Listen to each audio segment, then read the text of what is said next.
Hello, everyone, and thank you for joining me. This entire course is presented by Jeremy Burns, and Jeremy asked me to do a special favor. He asked me to reveal to everyone out there, all of his customers, how I make my living. And this is not internet marketing directly. Granted, it is somewhat related, but it's not your typical kind of internet marketing. I make my money on the internet. I make my money online, and I make between $6,000 and $10,000 a month. Now, I'm going to give you a disclosure right now. Just because you do what I do, that's not a guarantee that you're going to make, $6,000 to $10,000 a month. I've been doing this for quite a while.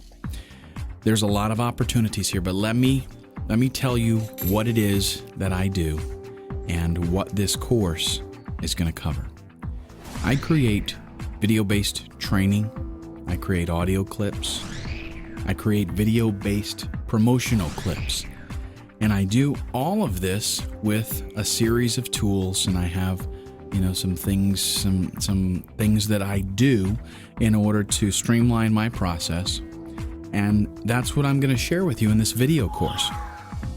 The video that you're watching right now, this is a little bit more elaborate than I normally do for a training video, but since this is all about video, I figured I would go ahead and do something a little bit, above the norm.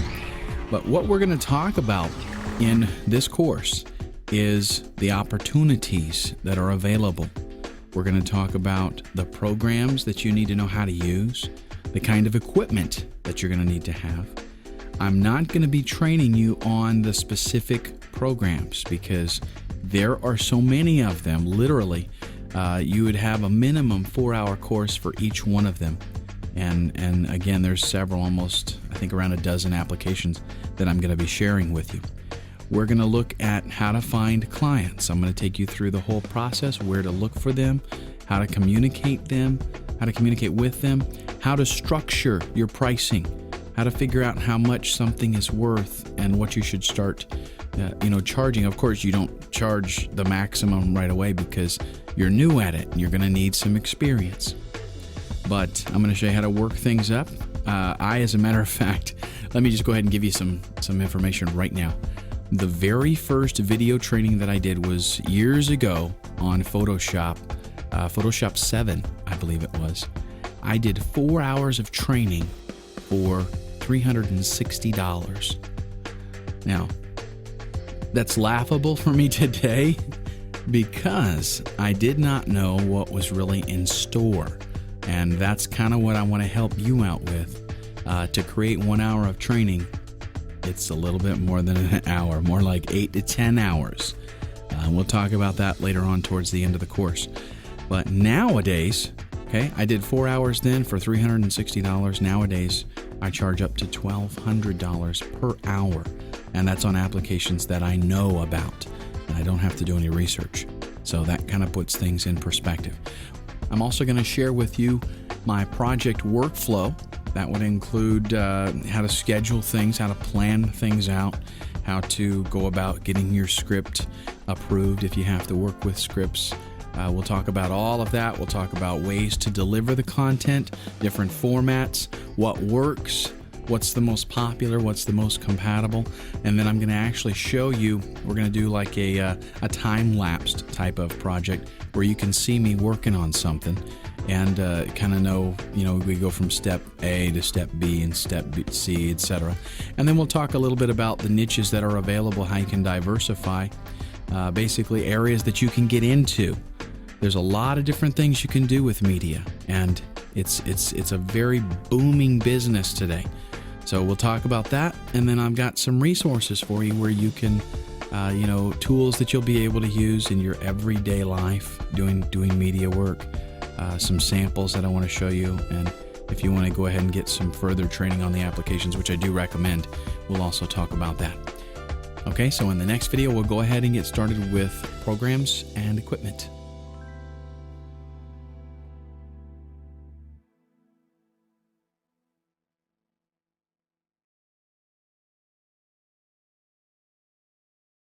This is going to be somewhat of a crash course, and I'm not going to waste a lot of your time with chit-chat. It's going to be raw information, things that you need to know to actually do this. And like I said in the introduction, this is not your regular, internet marketing kind of stuff. It's not get rich quick.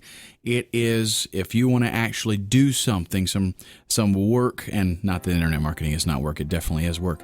But if you want to actually create stuff, a while ago, I had the opportunity to do a lot of internet marketing. I work with a lot of internet marketers, and if I wanted to, I could cut away and do a lot of that kind of stuff myself. But I really enjoy creating actual content. And as a matter of fact, Jeremy and I are going to do a little bit of working together because Jeremy is a fantastic internet marketer. So he enjoys doing that aspect of it. Well, I enjoy doing this aspect of it, and if you want to make money online, you don't have to do it with internet marketing. You can do it by doing what I do, working with media, audio and video.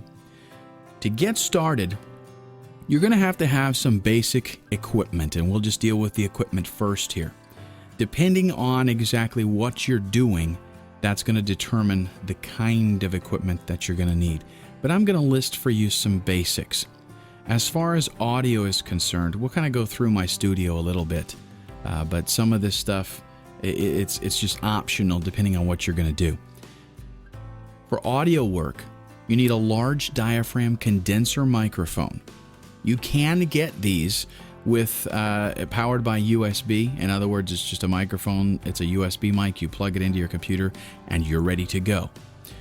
I prefer to process a lot of my audio in line, meaning I do some things with the sound.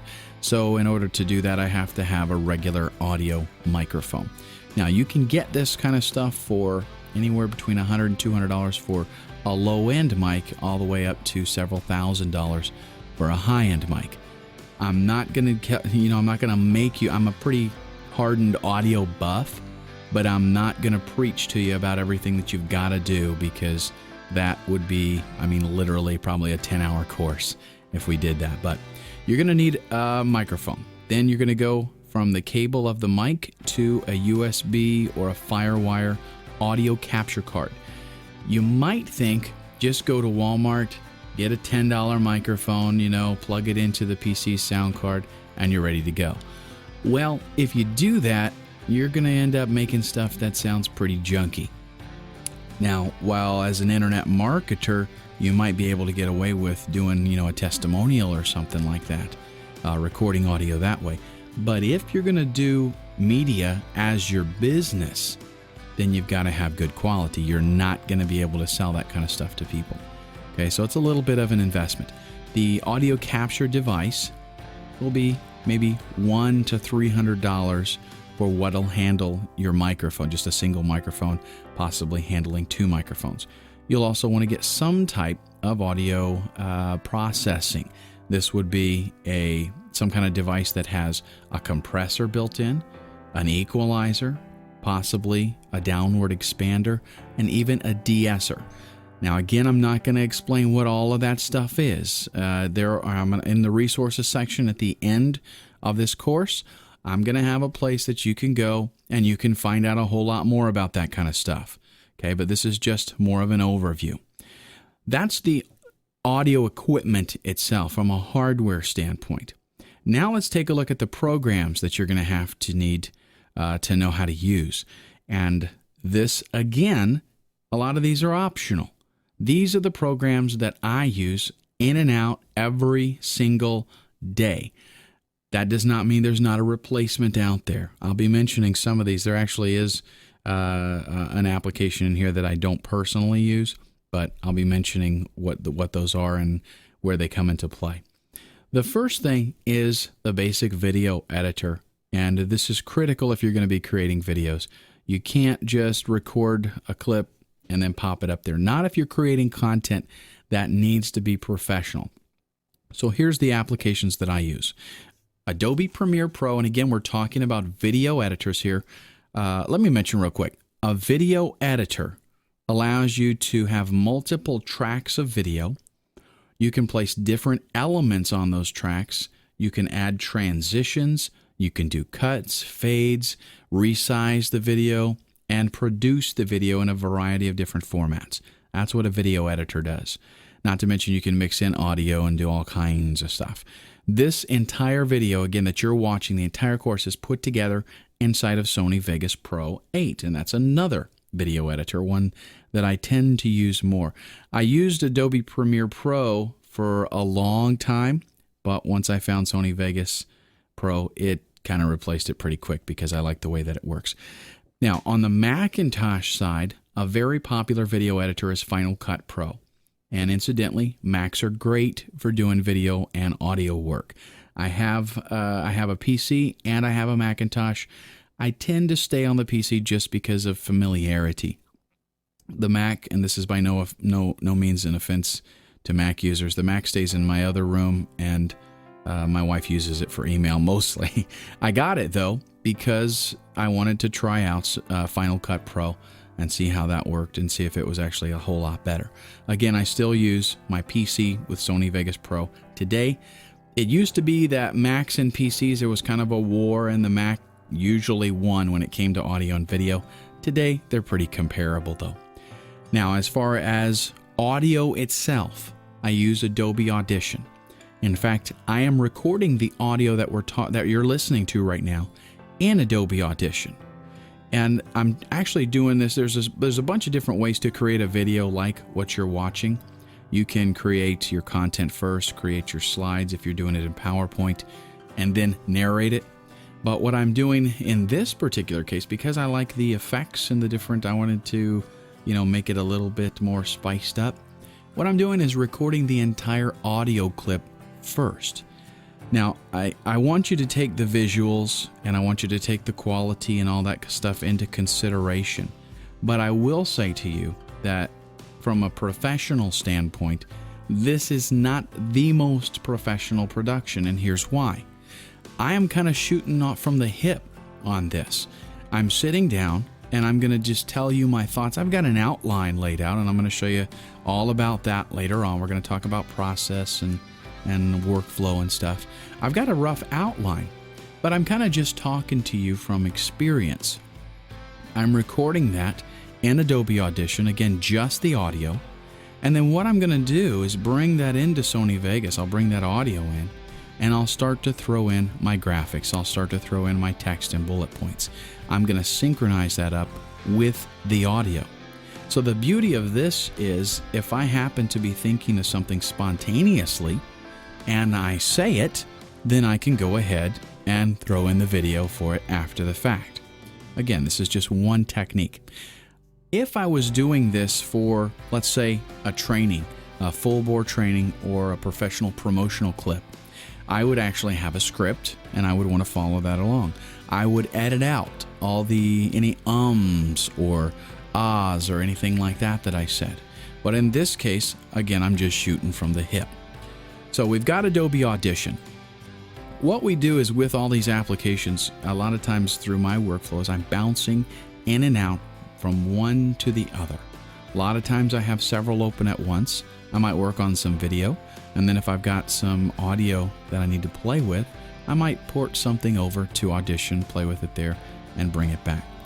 Now, Sony Vegas Pro and Adobe Premiere and Final Cut Pro, they all deal with audio, but they're primarily video programs. Because I know you're asking, why do I got to have all these programs?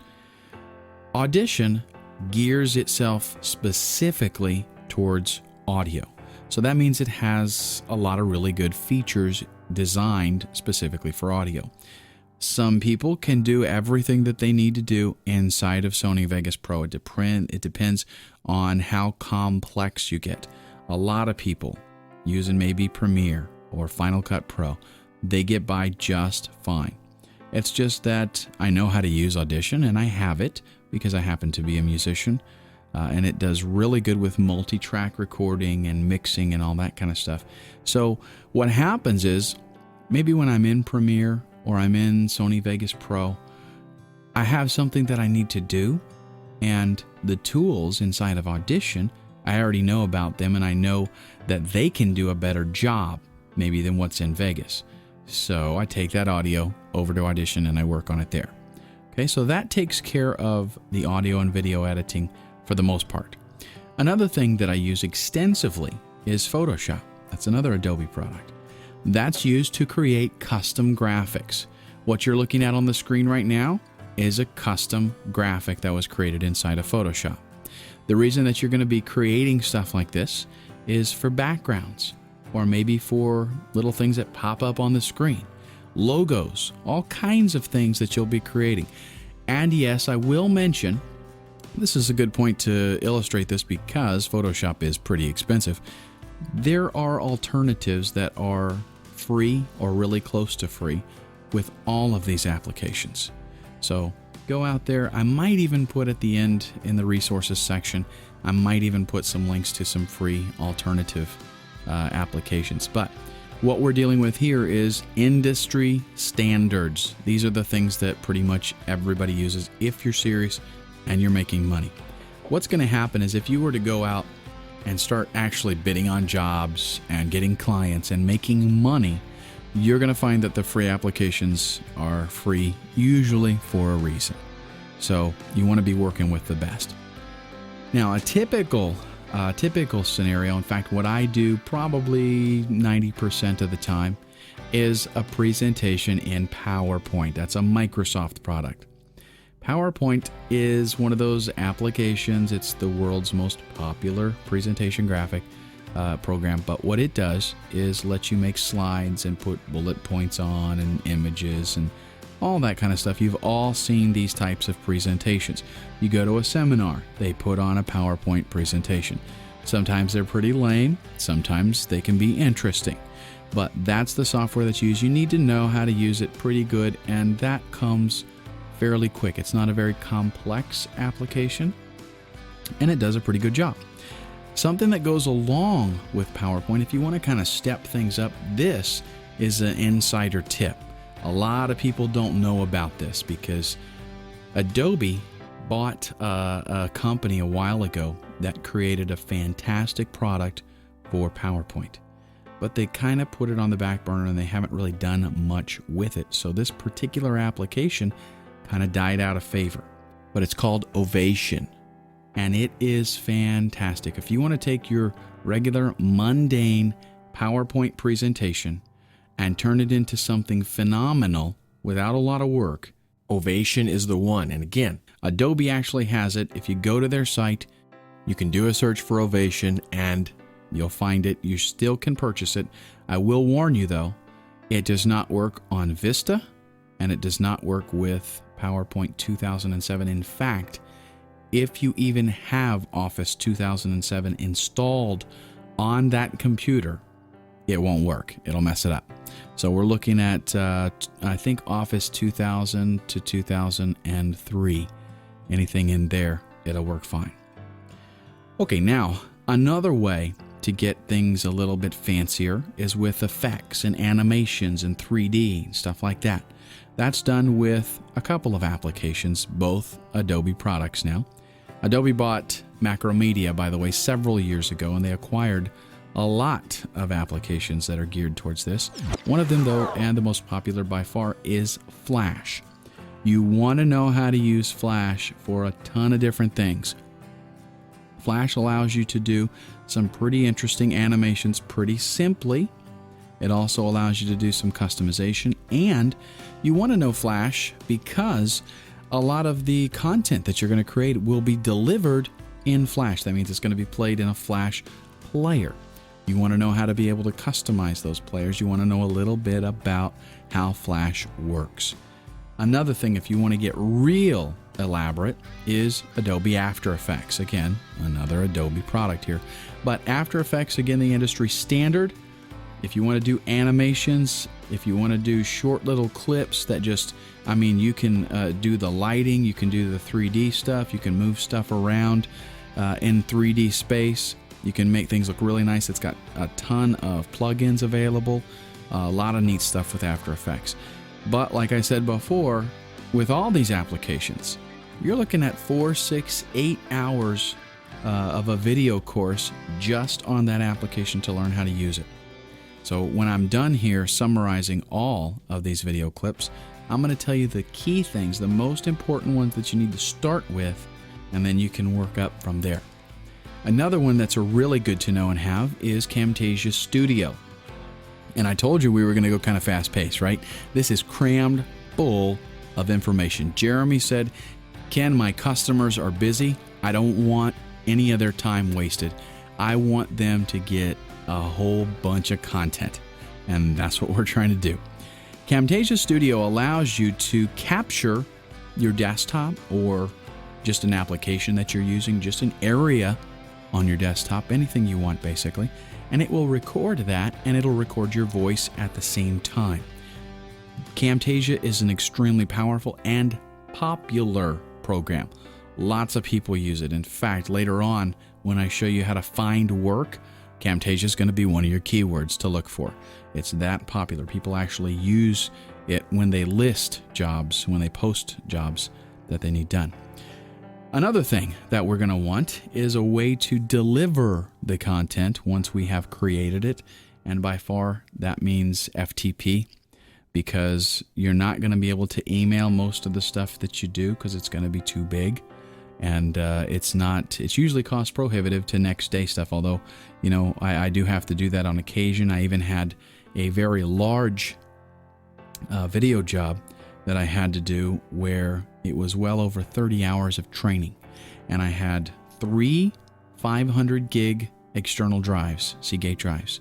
And what we would do is I would take the first one, I would fill it with content, I would ship it out, and then I would be working on the next batch, and I would fill that one up. And then after they received the other one, they would copy the stuff, they would ship it to me. So there was pretty much always one en route and one at the 2 different locations. So we were constantly doing a cycle there.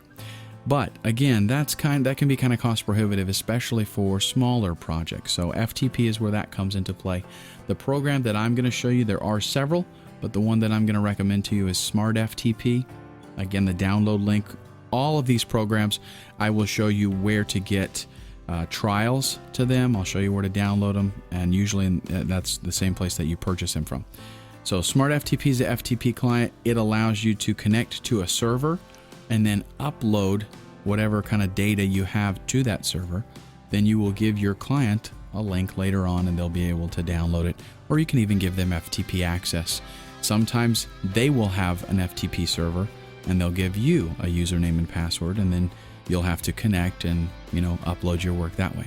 But that's how it's done with an FTP client. This last 2 that I'm going to mention here are more like utilities, kind of. They work with other programs. One is ProDad Hieroglyph, and it is a phenomenal tool. As a matter of fact, all the fancy text that you've seen in this video, done with ProDad Hieroglyph.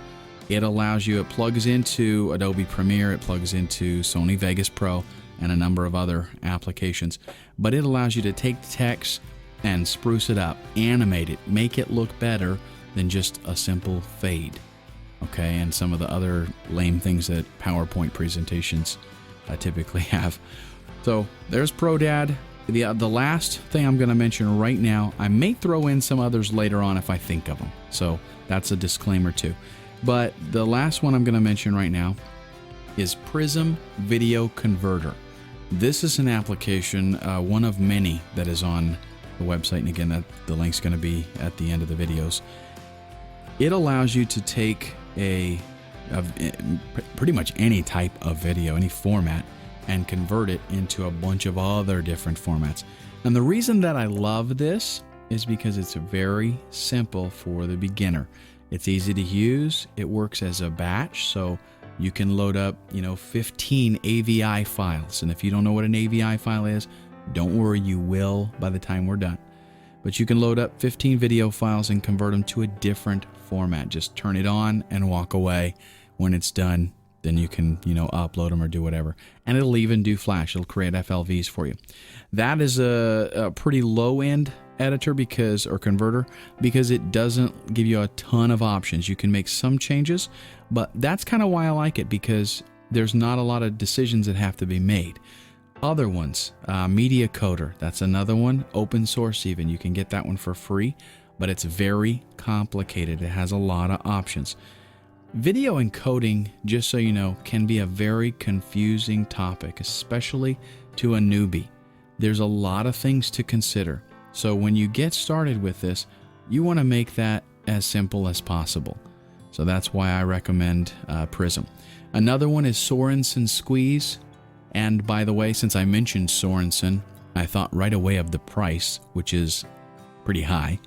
That made me think of Prism's cost, though I think it was about $30, so very reasonable. Very, very reasonable. Sorensen is pretty awesome. Squeeze will... It also does batches, and it takes it a step further. You can configure Sorensen with what's called a watched folder. And with that, you tell it to watch a particular folder. And as you create content and you save the content to that folder, it can be configured to automatically upload that to a server. So as new content comes in, it'll encode it in whatever format you selected, and then when it's done, it'll upload it to the server. So very nice and very convenient. And if you're doing a lot of conversion kind of stuff, definitely a good tool. What I mean by that, doing a lot of conversion, Sorensen Squeeze and other video converters are used. See, what I do and what you'll be doing if you do this kind of work is you create not a whole lot of videos. You might do 5 or 6 videos a day, maybe not even that much. You might do 3 or 4. So that's not such a big deal, the automation stuff. But what Sorensen is kind of geared towards is, let's say that you had 100 VHS tapes that were copied or digitized onto the computer, and you wanted to convert all of them to MP4 or to Flash even, or to some other type of format. It makes it real convenient and easy to do that kind of stuff, and then of course it'll automatically upload when it gets done. So that's what those kinds of converters are geared towards. For us, we're going to create a video. We might work all day on one video, and then at the end, we're just going to go ahead and encode one video and convert it to a different format. So that kind of stuff is not quite as important. But that is basically the applications that I use. Again, we talked about the equipment. I almost forgot I was going to let you know the ones that you definitely need to start with. And here we go. Camtasia Studio, I highly recommend that you start with that, because you're going to make, there's opportunity for a lot of money in doing any kind of training and demos and stuff like that. Even presentations. And I'm not, it's not necessarily doing a training on some type of computer program. A lot of times I have customers that they want me to do training on some topic, and it's not necessarily a computer or anything that's related to a computer. But you can do that with Camtasia if you use, like, for example, PowerPoint. So PowerPoint is another application that I recommend you definitely start with. So we've got Camtasia, we've got PowerPoint, and then I would say the next thing, the next most important thing would be a video editor, a real high-end video editor like Sony Vegas Pro or Adobe Premiere Pro. Of course, you also need an FTP client. That's definitely critical to be able to upload the files to servers and all that kind of stuff. So those are the programs you definitely have to start with. And then as you master those and you want to make things a little bit more robust, then you can start adding some of the other applications. All of this, the beauty of working online is that all of this can be outsourced.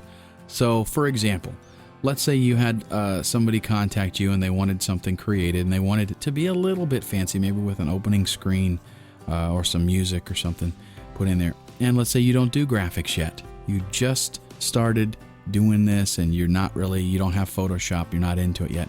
You can go to some of the sites that I'm going to tell you, actually the same sites that you're going to go to find work. You can post jobs there and you can get somebody to create, an opening screen for you in Photoshop.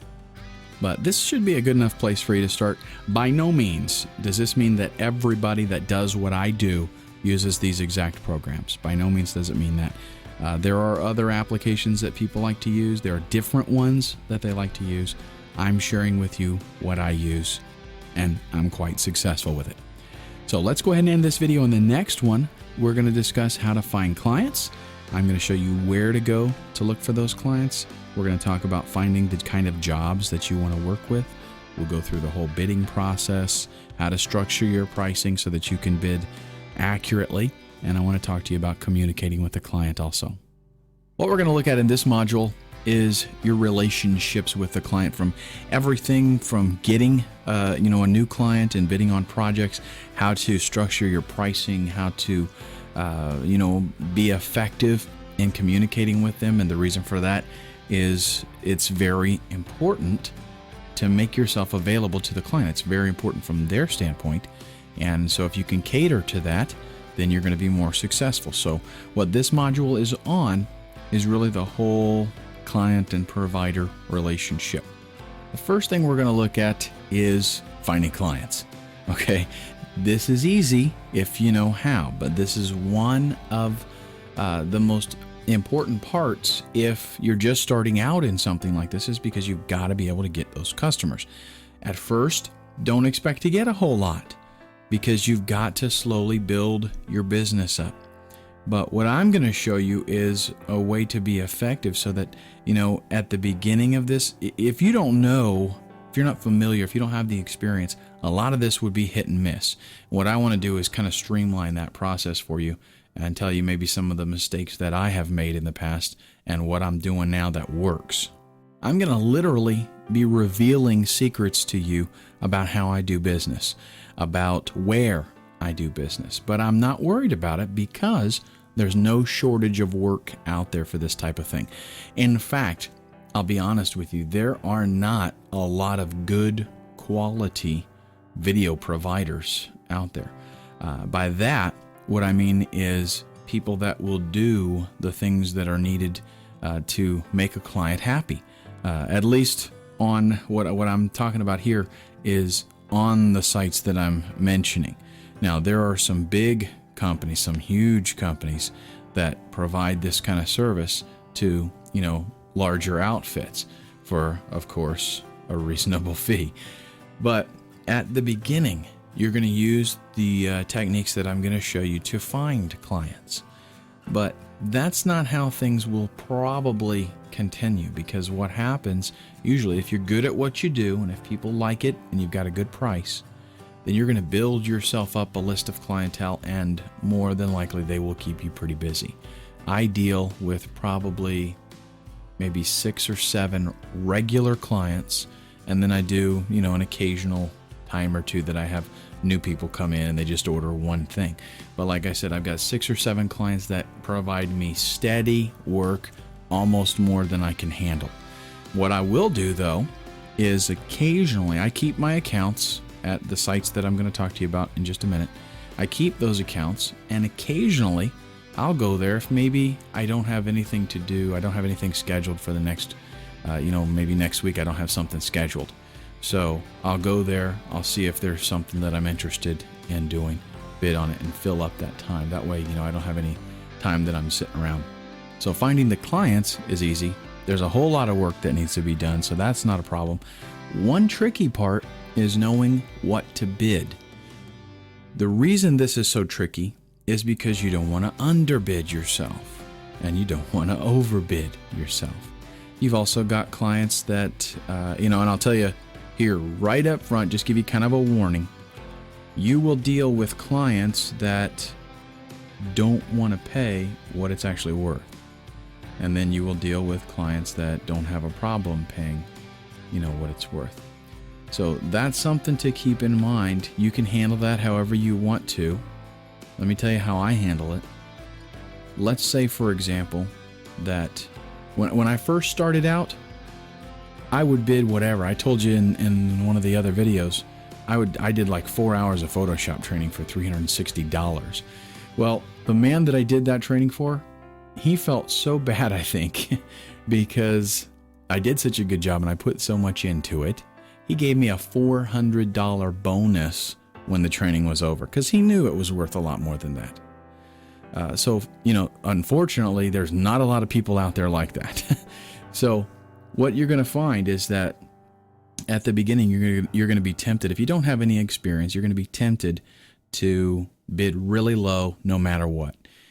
And that's not necessarily bad when you're first starting out, because you really, you don't have the experience.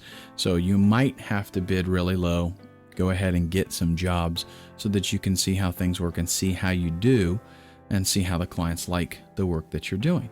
But ultimately, what we want to do is find the true value that we're able to put into that, and that's what you want to charge.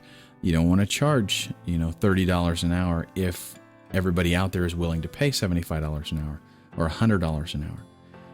At the same time, you will have people that come up and they want a $100 hour job and they want to pay you $30 an hour. It's up to you how you handle that. I used to go ahead and be very flexible and do whatever they wanted because I was desperate. I wanted to get into this so bad. I wanted to do it because I loved it, and I didn't have a lot of clients. Plus, I didn't know how to communicate with people really and let them know that I know what it's worth without, just coming out and saying that. But what I do now is I am flexible. You have to be a little bit flexible, but only within a range, basically. When I have a new client, and we'll just, aside from, let me tell you what we're going to do here in just a minute. On the next slide, we're going to talk about some websites that you can go to get jobs. What you do there is you bid on those jobs, and these are new people that you're dealing with, and they will either, go with you or go with somebody else. But once you get kind of a reputation and people find out about you, or even on those sites as well, you want to have kind of a set price. But that set price needs to be negotiable. Everything is up to negotiation, right? So let's say that you're going to do video training, and however you want to do this, if you want to charge by the minute, if you want to charge by 15-minute blocks, hour blocks, whatever you want to do, you're going to set a bid amount. And I'm just going to give you an example here. Let's say for an hour of training, you're going to charge $2,500. And I can actually show you websites that's what they charge. Well, whenever you bid on a job, or whenever a new client approaches you, maybe they send you an email, they heard about you or something, you're going to submit that stock set rate. That's what you're going to tell them that it costs. Then depending on what they feed back to you, you want to be, flexible with that. I'll just give you an example. For 60-second promotional videos, it's got graphics, animation, voice, and music, and all that kind of stuff. I charge $525 for a 60-second clip. Now, that's a pretty cheap price if you go out and you look around. But I'm a one-man shop, and it doesn't take me very long to get something up like that. I might spend, maybe a whole day on it. But if I send or I submit a proposal, or I send an email to somebody, and they come back and they say, Ken, we checked out your profile. You got really great work. That's a little bit out of our budget. Is there anything you can do for us? And you gotta, in those emails and those communications, you gotta look for language. Sometimes they don't come right out and say, can you give us a better price? Sometimes they might just say, it's a little bit out of our budget.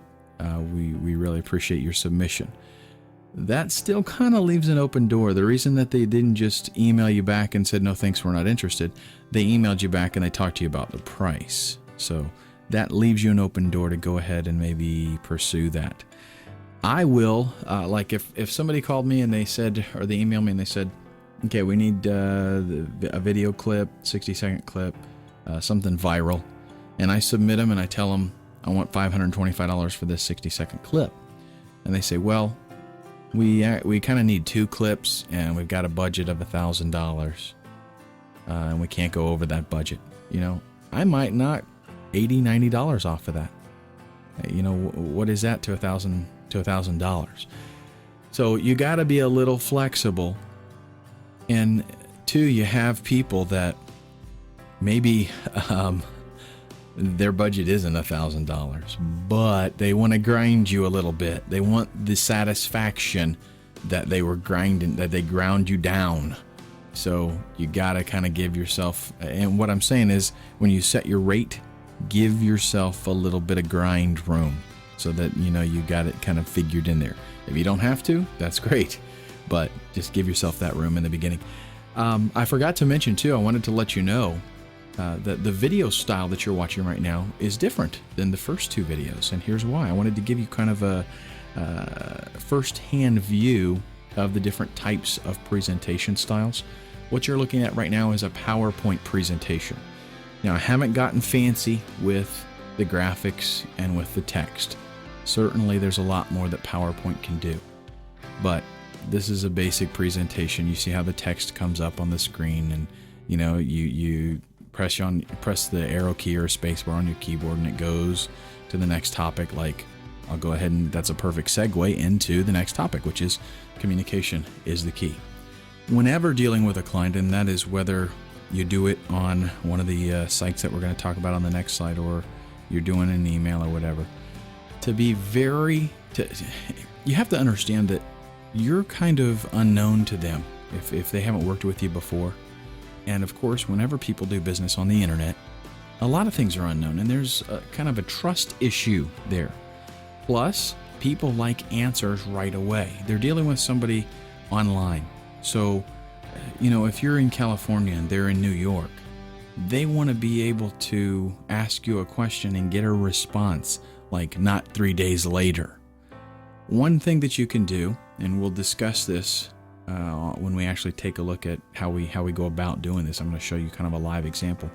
One thing that you need to do is make yourself available. That means instant messenger. That means, email. That means reply quickly. Communication is the key. So these are the 4 things that we're going to talk about in this module, and we're going to go kind of into a little bit more detail. To start off with, let's go ahead and look at finding clients. You're going to use sites like elance.com, rentacoder.com, and guru.com. That doesn't mean these are the only ones. There's tons of these kind of sites out there. Do a search on Google for freelance, and you will find a slew of stuff. These are the 3 that I typically stick with, the 3 that I use. My favorite is probably Elance. I like their interface. I like how easy they make things. The guru.com, they're a lot more complicated to actually run, in my opinion, so they're not quite as user-friendly. Rentacoder, again, they're not really real. They're not that complex, but they're not as streamlined as Elance. Elance really has a good interface from the buyer's perspective and from the provider's perspective. We're going to actually, in just a few minutes, we're going to go to these sites and I'm going to show you how they work. But keep in mind, the goal here, some people build a business on Elance, for example, and they just do a ton of work there. I don't really spend a lot of time there anymore. Rentacoder and Guru. Okay, Rentacoder is free completely. I don't even think they have a paid subscription. All of these sites get their money from, whenever you do work, they get a percentage. Rentacoder doesn't charge anything on top of that. Guru has a free account that you can get. They've also got a paid account that lets you do a lot more. Elance is, I believe they have a free account too. That gives you a limited amount of communication that you can do. Like, for example, maybe you can only bid on 2 jobs a month or something like that. They have a paid account. It's $9.95. That's the one that I use. It gives me plenty of, they call them connects on Elance, where you can go there. You have a certain amount of connects per month, and every time you bid on a job, that takes away from your connects. And the value of the job that you're bidding on, that's what determines how many connects you use up. I don't have the rundown for you. It's on their site. But so, for example, if the job is less than $500, it's going to be like 1 connect. If it's $500 to $1,000, it might be 2 connects. So each one of these provide the interface between somebody who is looking for a job to be done and somebody who is able to do that job. And then again, they will either charge you for a monthly membership maybe, or they just, they charge you for the monthly membership and they take a percentage, or like Rentacoder, they just take a percentage. And this is kind of another one of those things you have to take into account when you figure out how much you're going to charge, is that they're going to ding you for a percentage. So you kind of got to work that in there. And that is another reason why eventually you want to move people off of those sites. So don't just hang out there forever. I usually, like I said before, if I've got a slow day or a slow week or something, and I don't have anything scheduled, which hasn't been lately, then I'll go there and I'll see if there's something small maybe that I can squeeze in. But I don't like keep going with the same customers there. After this, my customers are going to contact me directly, so I don't have to keep paying that. Let's go ahead.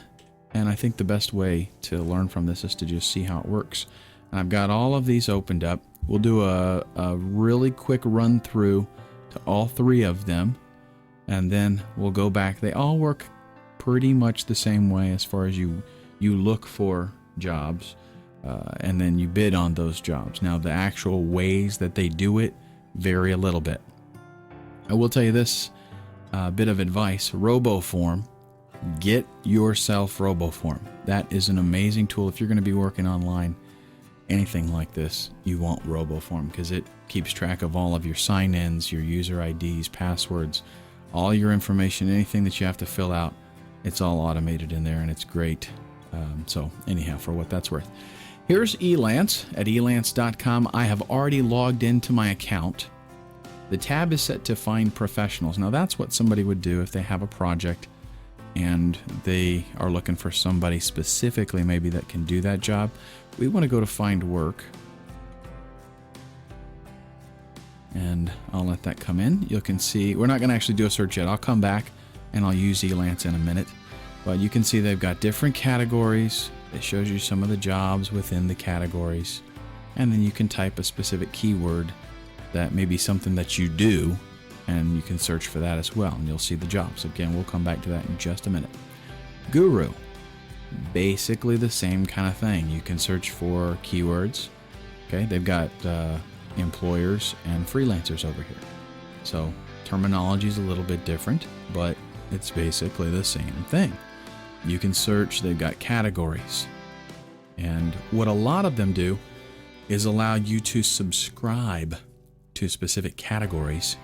And you can even get notified when a job is posted within that category. You can get an email notification, for example. But this is Guru. They have redone this website in, I believe, the last maybe 4 months. So it's a little better than it used to be. It used to be almost strictly text-based. And it looked kind of lame, actually. But they've redone it. It's still not as efficient as Elance, in my opinion, but they're making some headway here. And then we've got Rent-A-Coder. Rent-A-Coder is still very coder-oriented. Let's go ahead and click My Bids here. The way that they go about doing all of their stuff is a little bit confusing. It's not very intuitive. You actually have to know what you're looking for and what you're doing. So here, again, the same basic thing applies, is that you're going to search for something. You can browse through and you can see what's available. Like if I do browse all work. Now on Rent-A-Coder, that's going to about blow you away because, I mean, look at all the categories that they have got here. If you want to go through all of this, you're going to be in trouble. What you would really do, especially in this specific field, each one of these, if you want to browse through and just kind of see what's there, because sometimes, the specific job that we're willing to, maybe, for example, somebody doesn't know the terminology to use in the industry, so they post something. If you were to read it, you could see that it's related and that you could do it. But if you were to just search for a specific keyword, maybe their job would never come up. So browsing through here is not a bad idea. But what you should do is go to each one of these and set up the categories that you're interested in. And those are the ones that you check out and just kind of browse through there. Again, Rent-A-Coder, not very intuitive. It has, to me, the reason that it's even better than Guru, though, is because there's much more available, like, on one screen. So at least you can usually get to where you need to go pretty quick. But like I said, Elance is the one that I like the best. Very intuitive interface. Let's go ahead, and for this particular, I am in category design and multimedia. So I'm going to click on that. That's because that's the one that fits the best for video stuff, and that's the one you'll probably want to sign up to as well. Notice that we've got even subcategories underneath that, because a lot of things fall into design and multimedia. What you get if you hover over one of these is some of the ones that have been posted in the last 24 hours. And those are really good because it's always good to be one of the first people to respond to a project, because you're going to get probably a little more attention that way. If it's a real popular project and they've got, like 30 people submitting proposals, it's going to be difficult. But you know what? That just reminds me, I haven't quite explained how this process works. So let me go ahead and do that now.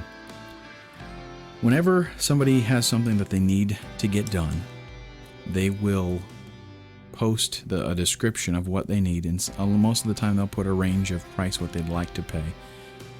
That is by no means set in stone, so don't worry if it says under $500.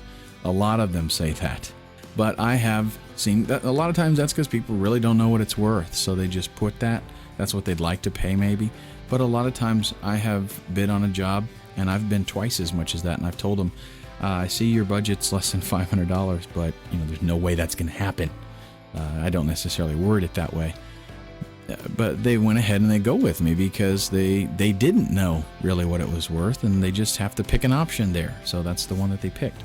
But they'll go there and they'll put a title, they'll do a description, set maybe a budget, and then people will be notified, or they'll go in and they'll search people that are providers that are able to do the job, and they will bid on, okay, this is how much I will do that job for. And then the buyer has to go through, maybe look at your portfolio, look at some samples, communicate with you a little bit, and then of course consider the cost. But don't let your bid amount be the determining factor. That's one thing that because I do a lot of training for buyers as well, and one thing that I tell them is whenever you're going to outsource and you're going to go to one of these sites and get somebody to do some work for you, don't just automatically take the lowest bidder, because there's a lot of times there's reasons why they're the lowest bidder. You don't necessarily take the highest bidder. The highest bidder is not always the one that gives you the best work. You actually have to sit down and go through their work and talk with them. Whether that's email, on the phone, or whatever. Look at their samples, see what they're going to give you, see what kind of reputation they have, what kind of turnaround time they're going to offer. All those things have to be taken into account. So don't just shoot low because you think that's going to get you the job. My experience is, if you're dealing with somebody that is only considering price, then it's a waste of time, and don't deal with them. The only reason I say that is because unless you're kind of the kind of person that's like, I'll do anything for money, then knock yourself out. But I don't want to let my quality suffer because the price is so low. So yes, I walk away from a lot of jobs. I'll go browsing through there, and I'll see something where they obviously, like, they might put, not only do they put that their budget is less than $500, they might put in the actual listing, I'm going to pay $100 for this maximum. And I'll just say, okay, that's good, and move on to the next one. Don't waste your time with it. That kind of stuff comes with experience, okay? After you get your feet wet a little bit and get some experience. So here, what we have, now you know how I still didn't do it. You go through and you bid on the job. Other people are bidding on the job. The client will give the job to somebody. You do it, they approve it, and you get paid. That's the way that it works.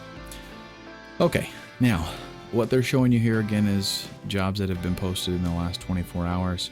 Obviously, there could be more than this, but this is all that shows up on this screen. So we're going to click See All. And this shows us 455 projects posted as of right now. And we can just go through here. Now you'll notice this depends on how focused you want your business to be. Do you want to only do video? Do you want to only do training? Do you want to only do promos? Do you want to only do voiceovers, commercials? Depends on how focused you want to be. Over here on the left, we have a lot of subcategories, okay? More than was on the last page. And that lets us get things a little bit more focused. But bear in mind that the people that posted the job, they selected what subcategory it's going in. So that doesn't mean that it's always in the right one. So just kind of keep that in mind. So what we have to do is not only browse through here, but we also have to search for specific things that have to do with our industry. Let's go ahead and do voice talent. Click on that subcategory, and you can see we've got a number of jobs posted here. Let's go ahead and just look at one that is getting a good bit of response there. And it's not a sealed bid, which means we'll be able to see the amounts.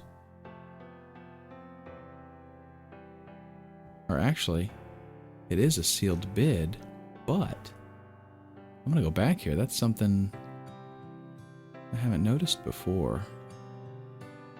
Look at that. When I hover over it, it tells me the average bid, the lowest bid, and the highest bid. And to be honest, I didn't think they were supposed to give you that information. I might have found a bug on Elance. I didn't think they were supposed to give you that information on sealed bids. Because see here, it says bids received, average bid sealed. It's supposed to be sealed. That's what all this means. I'll show you the difference between a sealed bid and a non-sealed bid. But here on Elance, anyhow, that's good information for me to note. Here on Elance, and good information for you too. We've got the buyer. We've got their budget. This is what they are projecting that it's going to be, between $500 and $1,000. The number of bids that they've got, when they posted the job, and then when the bidding closes. They've set it up for it to end on a specific day. In this case, it is the 24th, so it's going to end tomorrow on the 25th. They give you a description, what they're going to do, what they're requiring. Some of these, they give you a lot of detail. Some of them don't. That's what you have to communicate with them about. And one thing I'll advise you right now, get details, because you don't want to be trapped. This is one place that I learned very quickly. Get details and outline. This is what I'm going to do for you, X, Y, Z, period. Because you will have people try to abuse that, and they'll try to get you to do more that was not included in your proposal. So outline specifically exactly what you're going to do. If you're going to allow them to, like for example, this is an audio thing, some kind of audio reading. If it's going to be like, a 40-minute reading, like it says right here, then what you're going to do is you're going to record. You're going to take that into account, how long it's going to take you to record it and edit it. And if you're going to allow them, with a 40-minute reading, that would be kind of tough. But for like a 60-second commercial, maybe you're going to allow them a retake if they don't like it. You put in that proposal, you get one retake. Okay, so take that into consideration. We've got some more project details here up at the top. This is how you're going to first on Elance. This is a way that you can go ahead and ask them a question without actually bidding on it. And then if you want to, you can create a proposal down here and tell them, again, outline everything that you're going to do. Send them, introduce yourself, send them to your portfolio, let them see samples, all that kind of stuff. You can attach files if you did a demo for them specifically. Sometimes, especially for audio work, they will ask you to read a sample of the script, read like a paragraph so they can hear it. And then you set your bid amount. We're going to be talking about bidding later on, how you figure out those factors, how you decide what you're going to charge for different stuff. But put your bid amount, the amount of time that it's going to take you to get it done, and whether I'm going to deliver it within 2 weeks, I'm going to deliver it within 3 weeks, whatever the case might be. Payment type, this is going to be an escrow, and escrow works like this. If, let's say, usually you find escrows with bigger jobs, not with the tiny ones like $100 or something, but with bigger jobs, this protects the buyer and the freelancer, the provider. let's say you bid $1,000. The buyer is going to have to deposit the $1,000 or a portion of it. If you do like a payment thing, for example, you could say, this job's going to take a month for me to do. So when I submit half of it, I want to get 50% payment. You can do that. The buyer will have to make a deposit to match that. And then once you submit the work and you get approved, the escrow is going to be released to you, so you get your payment. So let's just say, for example, you had a $5,000 job. You're going to do a commercial. And what you want to do is, because you've got to do a lot of recording and casts and all this kind of stuff, you're going to say, after the script is approved and after you have the first audio take, recording or whatever, you get $1,000. And then after you submit the first revision, you get $2,500.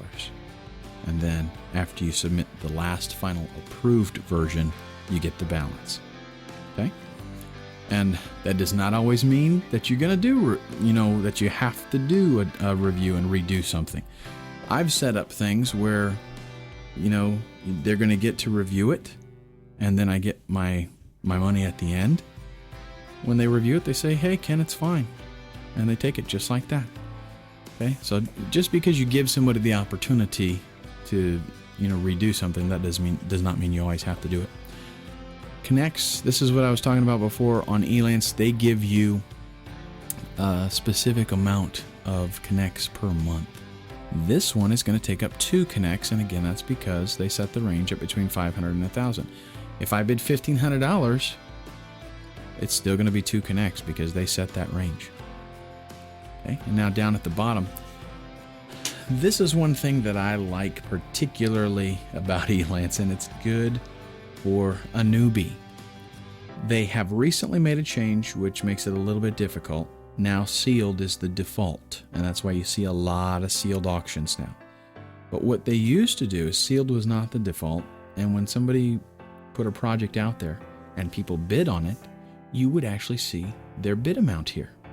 And that was real handy because, if you see this job and you're like, I think I could probably do that for $500, and you go down here and everybody's bidding over $1,000, don't shoot yourself in the foot. Okay? So it was real handy. Now, like I said, whenever they submit a project like that, the default option is sealed. So a lot of people don't change it. They just leave it like this. And what that means is that you can't see how much people are bidding. That's really the way that it works on most of the other sites that you can't see, like on Rent-A-Coder, for example. You can't see what other people are bidding. But, however, we did go back here, and here's the same job, and I'm hovering over the number of bids, and it is showing me the average bid, and that is insane. It is doing that for all of these sealed bids, and I have never seen that before. But that's good to know. Again, I go in here just on occasion to, fill in some time, perhaps, but this is the way that I would browse around. Now let's say that I wanted to get kind of specific. If we go back to design and multimedia, like I said before, people could put different things in different categories. Let's say that we're going to do online training. Well, somebody could put that in other multimedia services. If it has to do with graphics, they might put it in illustration. They might really not know. They could put it in videography and editing. They could put it, they actually have they have, it's in a different main category. They have something on training. So a lot of different areas where things could go here. So the way that we get around that is by using the keywords. Now in this industry, let's say you're going to do computer-based training. That's the niche that you're going to pick. Your keywords are going to be like training, tutorial, Camtasia, things like that, screen capture, anything that describes what your industry is. Now, with this kind of thing, Camtasia is a huge keyword because just about everybody knows it. You will still have clients that don't know that you actually use Camtasia to do that kind of thing. And, you know, they really don't care. But then you also do have clients that know that Camtasia is the standard in the industry. So, and I have no idea, I promise you, I did not go in and look at anything in here today. This is totally blind, so you're going to see exactly what I would do looking for that kind of work. I'm going to look for Camtasia first, and I'm going to see if anything comes up. Okay, looks like we have a number of things popping up here. And I might find a job right now. It just depends on if it's something that looks very attractive to me. Again, all of these being sealed. Let's take a look before we go in because we found out this sneaky information. Let's go ahead and hover over the bid so that we've got an idea. Now, notice on this one, it says less than $500. That's what he set as the budget. Okay. But when we hover over that, somebody bid $550. So it's not set in stone. It's just, you know, that's their ballpark guess. This one they said, not sure. And several people bid on that one actually. 500 on that. So now look at that. This one has $1,000, $500 to $1,000. Somebody bid $1,400. Somebody bid up to $4,000 on that one. I'll probably have to check that one out. And okay, so that one falls within the range. Let's go ahead while we're having fun here and go ahead and do that big job demo and tutorial flash and video. Let's check it out. This is a project for my client who has 4 software applications for Microsoft Windows. Their end users are professionals that have basic computer skills. So they're going to outline what they're going to do. The project is to create, they're going to outline what they're wanting. 3 levels of demo and tutorials, quick overview of the 4 applications, maybe less than 3 minutes. Detailed sales demo, 10 to 15 minutes. Tutorial for each application. And then, okay, we can provide the contract or web link information, copy of the program to play with, salesperson's voice, basis for knowledge. Okay, that's easy enough. Delivered via website, and they want to ship it out on CD. So they're going to give you, in this case, here's one thing that you will run into a lot is you want to know requirements. You want to know what the deliverables are. How do I need to submit this to you? Because there's going to be, most people, what I do is I give them the raw AVI video, plus I give them one format. Now, that would be like maybe Flash, or they want an MP4 or an MOV, whatever they want. If they're a good customer, or if they just ask, you know, I'll give them another format. If later on they don't outline that, and later on they say, you know, hey Ken, could I get this in Flash too? Then I'll go ahead and encode it for them. Typically, but if they're in the job here and they post like 10 different formats, then definitely take that into consideration because it's going to be very time consuming. Whenever you have to render out your files, it takes a long time. Your computer is bogged down. It's basically worthless until it's done with that. So you got to take that into consideration. We're looking for one provider to create all 3 demo and presentations in 3 phases. Now I will tell you, I am definitely going to bid on this job. It's ending in 12 days. Not sure I'm going to get it, but I'm going to bid on it because this is exactly what I like to do. I think I'm going to save this. The last module that I'm going to do, that I plan to do here, I'm going to do a walkthrough. So I think I'm going to save this for the end, but we will definitely be coming back to this. Now notice the number of connects that it would take here, 4. That's because they put more than 1,000. Okay, so the connects is higher. Let's go back. And let's take a look at maybe this one right here. 3 to 5 minute web video sales presentation. 3 to 5 minute professional video. What's there? Between 500 and 1,000. A lot. They've got some examples of kind of what they want it to look like. And here's the people that have bid on it. Now, this is typically what you see. And granted, this is more information than a lot of the other freelance sites give you. That's why I like Elance so much. Most of the time, like on Guru, on Rent-A-Coder, you don't really see who else has been bidding on it. And the reason that Elance is so powerful this way is because I can go in here and I can see, this is all part of research, I can go in here and I can see what these people are bidding on. I can see what they're doing, what real business they're doing on Elance. I can see what they're, like after the fact, maybe right now the bidding is sealed, but after the fact, I could go back here and I can find out if they picked this person, if they picked him, I can see what he got paid for that. Can't always find out what kind of job they did, unless the URL is posted in here so that you know to go check it out later on. But it provides you a ton of helpful information as far as doing your research to figure out how much you're going to charge, and what's going on, so you can get a feel for the industry. Now, that being said, we're just going to do one more thing. I want to show you how with different keywords, like notice in the titles here, Camtasia is coming up a lot.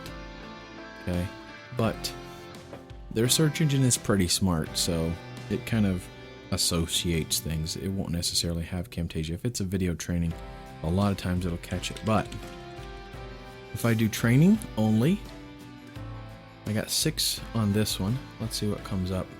And notice that not all these are training. They might be promotional stuff.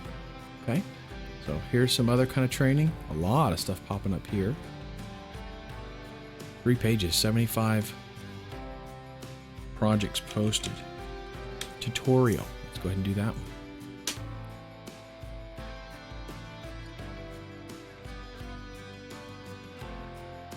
Okay, and that one gives me 12. So you can see how with 3 different words that could all be interlinked, I get 3 different results. Some of these will be repeats, like this one I believe was on the first result. But as a matter of fact, I think that's the one that we looked at. Yeah, it is. But anyhow, you got to kind of get a feel for what it is that you're doing, and you'll pick up on a lot of those keywords. But training, tutorial, Camtasia, screen capture, with those 4, you'll get a ton of business, trust me. So let's go ahead now. And what we want to do is talk a little bit about your price, because you want to be able to bid effectively. You don't want to just throw a number out there. Remember, the bid is important, but not because it has to be low. You do not have to be the lowest bidder to get the job. Sure, you can go ahead and try to do things that way. Try to run your business by undercutting everybody, but you're going to be working really hard for pennies. So that's not what I recommend. Also, a word to the wise, typically these sites, Elance, Rent-A-Coder, all that, they are pretty competitive. So a lot of people are doing kind of what I do, is they go there when they've got some free time available and they want to fill it up. So it's pretty competitive for that reason. But are my rates the same on Elance that they are off of Elance? Well, not necessarily. If I've got a good customer that comes to me regularly, I give them a good price. But if somebody out of the blue contacts me and says, you were referred by such and such, then I'm not going to necessarily start them out as competitive as I might on Elance. I did that in the beginning. I was very competitive on Elance, but once I got more experience and I was able to put a better quality product out there, then I just realized I didn't really have to be that competitive. I could show them the goods and they'll be like, yeah, okay, we want that. Because you got to understand, these people that are bidding really low, their samples are going to reflect their product. So you do the same. If your product is really worth something, then you need to charge accordingly. You kind of need to figure out when you get started in this is how much do you want to make? You can do that by a week. You can do that by the hour, whatever. Get a figure in your mind. If you want to make $100 an hour and you think you can actually book yourself 8 hours a day, 40 hours a week, whatever, then, that's your target.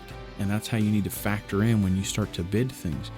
Another thing to factor in is maybe I'm going to charge $100 an hour, but I don't expect to work 40 hours a week. Maybe I'm only going to work 20 hours a week because I won't have that much work to do, or I don't want to do that much work.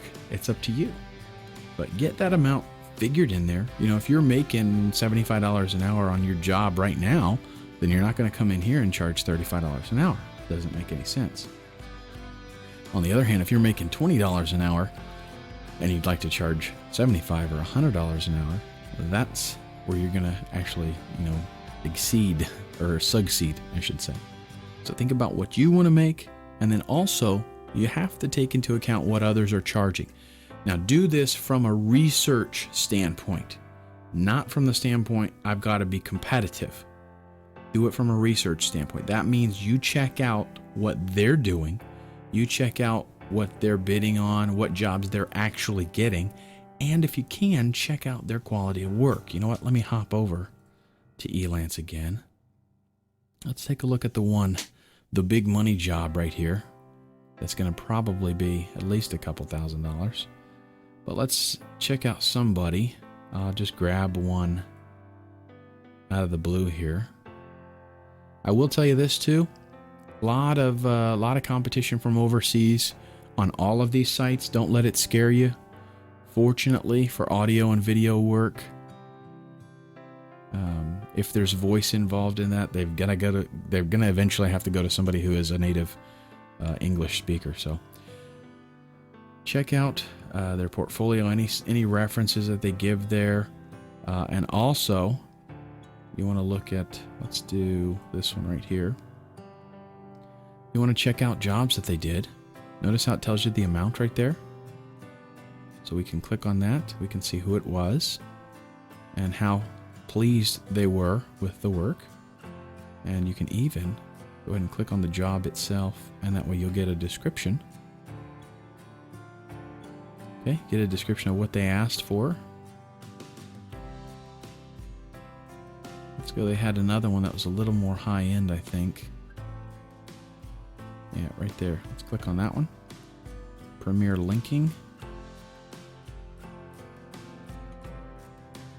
Okay, and you can see a description of the job, what they did. That's the kind of research that you want to do, and you want to do it on several people, not just one, because you want to get an idea of the quality of the work, compared with the pricing. So all of that. And then we also take into consideration what will the client pay. That doesn't mean you overcharge them, but that means, like I said before, don't shoot yourself in the foot. If you think you can do it for $500 and everybody else is bidding $1,500 and the client's going to have to pay that, in that case, you might want. Now that doesn't mean you bump yourself up to $1,500. That's not, it's not good business practice. If you've got experience and that you can do it quickly and you can give them good quality, then just take that into account, because a lot of times you can actually cut yourself off by being too low. So this works on the extreme. You can cut yourself off by being too low, and you can cut yourself off by being too high. Now that doesn't mean, like I said, that you set yourself right in the middle of everybody else, just, automatically. But talk to the client, let them see. One nice thing about this is you can let them see your work without actually bidding on the job. So you can start communication with them and ask them questions, kind of get a feel for what their requirements are going to be, get a feel for what they're actually looking for, and if they like your work at all. And that'll help you adjust things. Like, for example, let's just say that you knew everybody was going to try to rip somebody off and they were way overpricing the job, and you knew you could do it for $500, everybody else was bidding around $1,500. You might start to initiate communication with the client, let them see your work, and then talk about things, discuss it a little bit more. And if they really like your work and they're communicating regularly with you, then tell them, finally tell them, yeah, I can do this for you for $800, $850. And at that point, they kind of opened up to you, so they might trust you a little bit more, and you won't necessarily cut yourself off. But if you were to just submit the bid and say, yeah, $500, here you go, then they might be like, well, that's probably junk, so I'm not even going to waste my time with it. Okay, so it is a little bit, there's some trickiness to it. There's some getting some experience and getting a feel for what will work and what won't work. Very important. But one thing I want you to take away from this is definitely set your rates. Don't be afraid to bend them. The reason that you do that is you want a standard, if something fits a description and you can put it into a category, you want a standard rate to give them. That helps you when you're working with jobs, when you're going to be bidding on jobs. It helps you not to have to, rack your brain so much figuring out what you're going to charge. Like I said, you can do it based on your time. You can do it based on the product. Like, for example, I charge $2,500 for 1 hour of video training. That means it might take me 20 hours to do it. It might take me 10 hours to do it. But the rate is set based on what I deliver. Somebody else might want to say, I charge $50 an hour for this, and on job A, for that 1 hour, I think it's going to take me 10 hours to do it, so I'll charge $500. On job B, I think it's going to take me 20 hours to do it, so I'll charge $1,000. Depends on how you want to work it, but just set your rates. Again, don't be afraid to bend them. That means, if they approach you and say, it's kind of a little bit out of our price range, be a little bit flexible, but don't just, slash your price in half just because they come back and say it's too expensive. Let them know, thanks for working with me. I appreciate this. Here's the best that I can do. I understand if it's still out of your price range. Now let's look at a very important factor in all of this, and that is communication. Clients want to be able to get through to you and get a response quickly. Remember, you might be on the other side of the world. You might be across town. You might be on the other side of the country. These projects could be very important to them, and a lot of them are taking a chance and outsourcing, and maybe they've never done that before. So they want to communicate, and this one single thing will give you such an edge over the competition that literally you can charge more, because there are a lot of lamers out there that bid on a job and maybe accept the job. They get it, and then the client is like sending them an email saying, where's this and where's that, and they ignore them. They don't have it ready, so they don't send anything to them, or they don't let them know what the progress is, or they never ask them questions about it. That's the worst thing that you could do. You don't want to be like a one-off and just get the job, get it to them whenever you want to, and get paid. You want to build a relationship. Here's what a lot of people do on eBay. People that sell things on eBay. Even if, let's say they're a big company and they have products that they sell, they'll list an auction, somebody buys it, and that's it. Then they list the same thing again, somebody buys it, and that's it.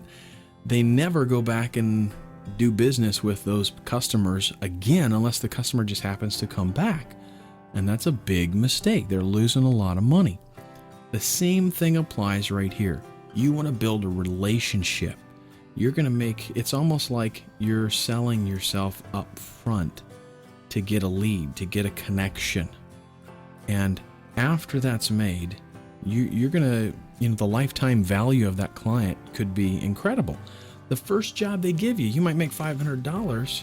Maybe they're testing the water. And then if they build a relationship with you, that client could be worth $50,000 to you over the next 5 years. So communicate with them. Let them know when you submit that proposal, let them know I'm available via instant messenger. Here's my ID. I'm available via email, and I respond within 4 hours. Okay, maybe you give them hours that you have, that you're available, whatever. Even give them a phone number. This is a big one. If you can give somebody your phone number, you're saying to them, I am totally not afraid of you calling me. I'm not afraid of being accessible by you. And that will relieve a lot of anxiety as far as if they can trust you or not. And believe me, this is one of the areas, the biggest area where a provider would fail, is lack of communication. Respond quickly, make yourself available, and you will succeed in this. Okay, let's go ahead and review things now just really quick. I want to just hit on the main points. We're going to use Elance, Rent-A-Coder, Guru, any of the other kind of sites that you might know or might find. That's how we locate clients. We're going to search for projects based on keywords. We can also browse through the different categories that are available. And then we're going to bid based on the research that we have done and how much money we want to make. Even if, like, I'll tell you this, I have seen situations where maybe somebody posts a job to do us some training, and everybody that is replying is bidding like, $500. And you're like, well, I know that's going to take me a long time to do. I'd really rather make like 2,000 because it's going to take me a long time to do it. Well, if you notice, if you've done your research and you notice that everybody that's bidding on it is from India, then, don't shoot yourself in the foot. Tell the client, I understand everybody's bidding really low, but I don't know if you're going to be able to deal with the accent, So you can kind of play with things from that way. Communicate with the client. This is one of the most important factors in building that relationship with you. And then after those first initial jobs, maybe do one or two of them for them on Elance or on Rent-A-Coder. They're eventually going to want to move off of Elance as well and deal with you directly. Okay, and remember, that's a better way because we avoid those fees. And I mean, they take a good chunk. I don't even pay attention necessarily to how much it is because it is so grievous to me. But I will tell you, I don't know, maybe, I don't want to guess, but maybe like 8%, something like that is what they take. So on $1,000 job, they're going to get like $80, which, I mean, that's the way it goes. And then plus chances are you're going to get paid by eBay. They're going to ding you for another 3% or whatever. So you have to take all that into consideration. It's best to avoid as much of that as possible. Our next module is going to be project workflow. We're just going to go over real quickly the entire process, kind of an overview.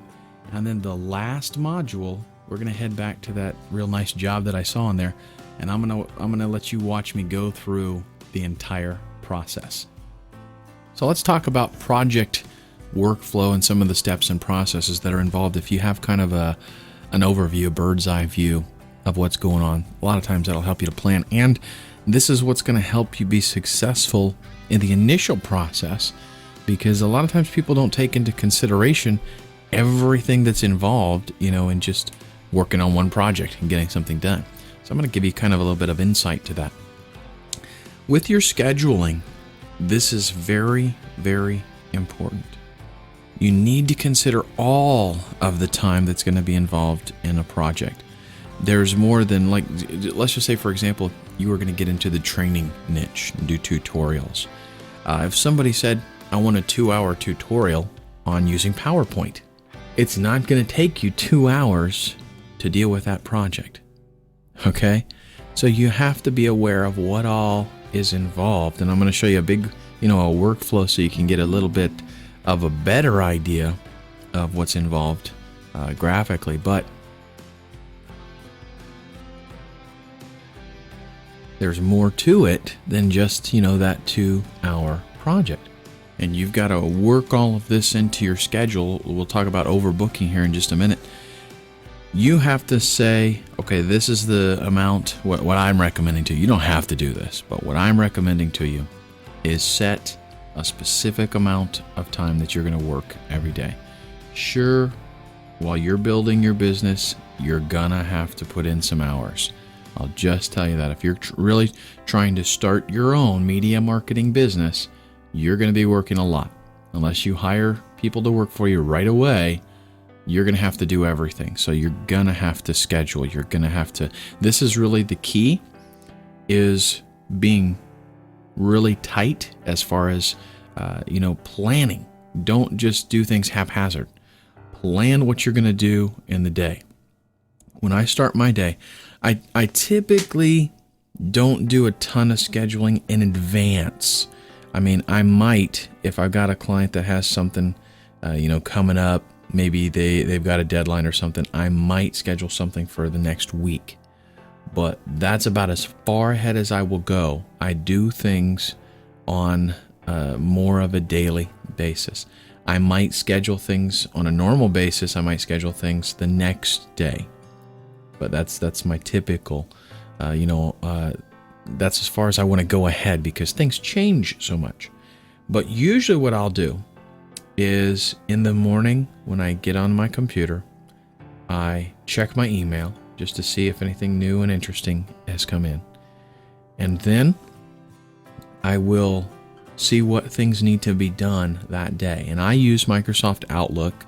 You can use anything else that you're familiar with, but I use Outlook because it's got my email there, it's got my calendar there, it's got tasks, it's got a ton of stuff that works together. And what I like to do is type in all of my tasks for the day, or a lot of times there's some left over from the previous day, and get those where I see, okay, here are the things that I need to accomplish today. And then I take those things and I figure out, okay, what realistically can I actually get done today? And then I will take those and I will schedule them for that day. Now, if something, realistically, and again, you set your time. If you want to work 12 hours, go ahead and do it. But if you want to work 8 hours, set your time and say, realistically, I can get this done. It's going to take me 2 hours. This is going to take me an hour to get this done. Give yourself a break for lunch. Don't overwork yourself, okay? That's what everybody is doing. And it's, what are you living for? What are you trying to do this for? Are you trying to make money just to make money? Are you trying to make money to enjoy life? Because if you want to enjoy life, then don't spend it working 18 hours a day, okay? And I know it's hard. There's going to be crunches. Let me tell you this. I get a customer maybe on occasion that says, Ken, I am totally in a bind. I've got to have this video by the weekend. Okay, now, number one, they got to pay for that emergency because it's not my problem, it's theirs. So if they're willing to pay for the emergency, I have put in 18-hour days back to back if there is a good reason. But when we're dealing with the normal ebb and flow of business, don't do that on a regular basis because you'll get burned out big time. Okay, it's no big deal for me if I got to work 18 hours because there's an emergency job, and then I'll reward myself by maybe taking a day off next week or something, do something with the family. I tell my wife, and she's a very understanding wife. I tell my wife, okay, hon, I've got an emergency. Client needs something. I'm going to be locked in the office. I don't want to be disturbed, and I can't come out until, midnight tonight, whatever the case might be. She's very understanding with that because she knows, that I'm building the business and we enjoy our lifestyle because of what I do. We get a lot of things that we wouldn't normally if I was working a 9 to 5 punching a clock or something. So there's a little bit of leeway there. But what I'm trying to tell you is on the norm, schedule yourself and don't overdo it. Okay, scheduling's very important. Sit down, figure out what you're going to do for the day. And the reason that I like this is, I come in the morning, do my scheduling. I know what's on the agenda for the day. So I'm not having to, rack my brain. What should I do next? I've done that in the morning. I've got it set. So I go to the first thing on the list and I do it. Now, I'll give you a little bit of advice here. Give yourself a little bit of play. If, let's just say, I've got 5 things that I need to get done today. Each one of them is going to take me an hour. I'm not going to go like the first one from 8 to 9, the second one from 9 to 10, the third one from 10 to 11. Don't do that. You'll never do it. You'll never actually match up and things will start to cascade And when you thought you were going to be done by 3, you'll end up getting done at 6. Okay, so give yourself a little bit of gap, because you're going to get emails throughout the day. You're going to get phone calls throughout the day. If you're working from home, you're going to get interruptions throughout the day. So what I might do is, let's say I got 5 one-hour jobs. I'll do the first one 8 to 9, the second one 9:30 to 10:30, third one 11 to 12, take a lunch. Sometimes, yeah, I work through lunch. Sometimes I skip lunch. Sometimes I have my wife bring me something and I have a bite to eat while I'm working. Depends on how loaded down I am. Okay, but schedule things. It'll be a kindness to you. It'll be a help. Next thing is bidding. What we've got to do is, whenever you're bidding on a job, there's a number of ways to work this in, but don't just say, this is a common mistake, and this is something that I did in the very beginning. Let's say somebody says, I want a training tutorial an hour long. What's your hourly rate? So it's okay to, what you don't want to do is get the mindset that, okay, you know what? On my 9 to 5 job, I'm making 15, 20 bucks an hour. So I'll just make a little bit more. I'll make $35 an hour. And then you tell them my hourly rate's $35 an hour. You might think that's great, but it's not. Because in order for you to get that hour of training done, not only have you had to record the training and edit the training, but you've had to spend time managing that project. You've had to spend time sending emails, possibly doing research. So there's a lot of things that are involved in there that you have to take into account. So the way that you can do this is, either you have to kind of balloon the project a little bit, or, and you know what, I kind of feel like writing a little bit, so I think I'm going to write just a little bit. What you have to do is, let's just look at 2 different examples. In the first one, and I don't know how good my writing's going to be with this. In the first one, we're going to say we've got this 1 hour. Here is the project. 1 hour of training. And you can make really, really good at this. I'm going to give you some realistic numbers, okay? Some realistic numbers. But let's just say, for the sake of simplicity, this is a very simple project, and all you have to do, it doesn't have to be very good quality. It's not, corporate delivery or anything like that. 1 hour training, and it's an application that you know how to use. Well, in that case, in scenario number 1, let's say I'm going to record for an hour. I can sit down and just knock it out, which that's not going to happen. But let's say that it did. Let's say that it could happen. I'm going to sit down and knock it out. I don't even have to edit it. So I tell them I want to make $35 an hour, which is like ridiculous, right? So what if I quoted $35 for that? That would be disaster. Because, yeah, let's say I sat down and I recorded for an hour, and then that's it. I didn't have to do anything else beyond that. I charge them $35. Now, if you use Elance or Rent-A-Coder or something, they're going to take a chunk of that. You're going to end up getting like maybe $30. But here's what happened. Let me explain to you what time you really took to create that hour. You had to send some emails. You had to search and find the job. Come to put a proposal together. You had to send and receive a bunch of emails, and that takes up a lot of time. Might have had to talk to the client on the phone. And then you do have to give yourself somewhat of an outline. You have to kind of, know what you're going to talk about, at least, depending on the type of training that it is that you're going to do. If the client cares anything about the product, they're going to want to see that outline or even a script before you even produce it. They're going to want to, approve it. So there's some more email dialogue that you're going to go back and forth. Then you're going to sit down and you're going to record it. Then you're going to encode it, and that could take up 10, 15 minutes just to have your computer doing that. And then you're going to maybe FTP it, upload it to the client. then you're going to have to tell them, it's there, check it out. They're going to go ahead and check it out. Maybe they want you to make some changes to it. You're going to have to go back, edit out something, make a revision or whatever, encode it again, submit it to them again, and get an approval. Now, if you do that for $30 and you think you're doing good, you're not. That 1 hour of training took you probably 8 to 10 hours.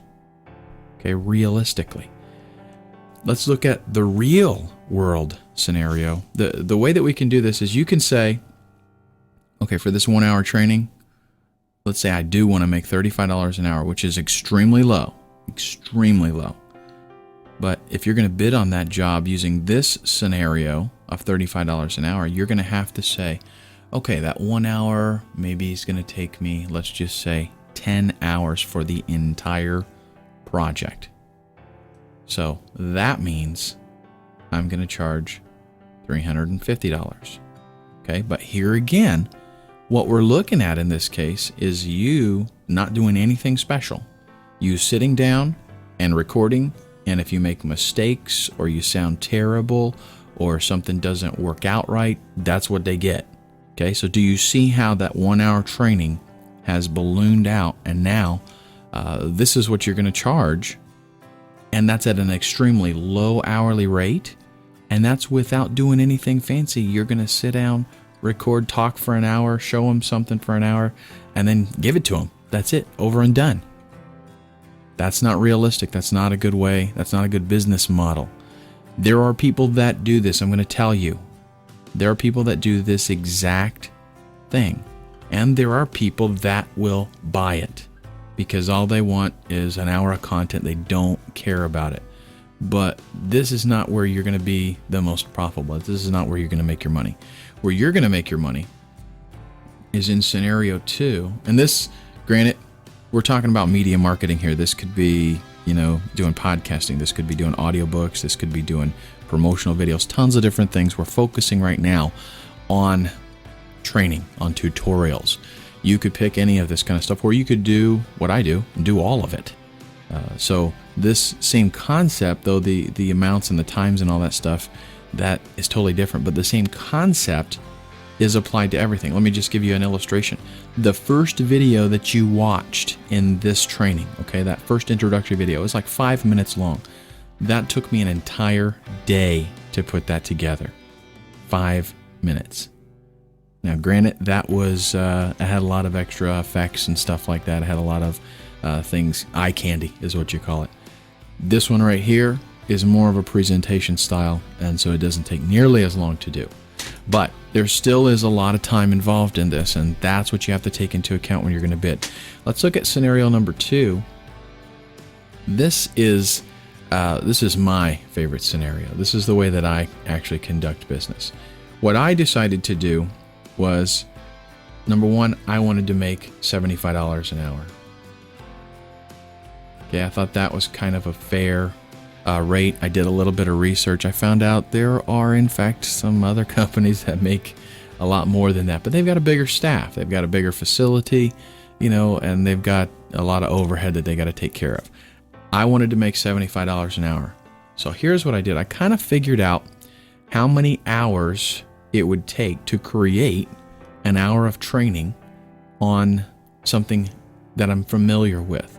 And I'll tell you here, I've got clients that come and they say something simple, like I want training on Microsoft Word. I'm very familiar with it. I've done a lot of training in the past for that. I can pretty much write out an outline very quickly, and I know what I'm going to be doing and record it. Then you also have clients that say, hey, I've got a custom application, and we wrote it, our company owns it, we need a tutorial done for that. That's a totally different rate for me. It's not that I'm still making the same amount hourly, but what I do is I charge based on the finished product. So for example, I've got 2 rates, one for applications that I'm familiar with or things that I'm familiar with. For example, if somebody wanted training on using Google AdWords, Okay, and they came to me and they said, we need training on this. I can create video training for that. It's more of a concept, right? There's a little bit of tools in there, but it's more of a concept. Same thing with this video that you're watching right now. This is a concept. So I can sit down because I know the material and I can create that. Well, on the other side of things, if they come to me and they say, here's this application that, it's our custom application, that's going to get charged at a different finished rate. So that's the way I do things, is based on the finished time. So if it's an application that I'm very familiar with, 1 hour of training is going to be set at one rate. And if it's an application I'm not familiar with, there's going to be a lot of research involved. There's going to be a lot of script creation involved, that kind of stuff. That's going to be charged. An hour of training for that type of product is going to be considerably more. And I tell you what, I'm going to go ahead. I have no fear, so I'm going to go ahead and tell you exactly what I charge. I'm not scared of anybody trying to undercut me or anything like that. So full disclosure here, this is it. For content that I'm familiar with, 1 hour is $1,200.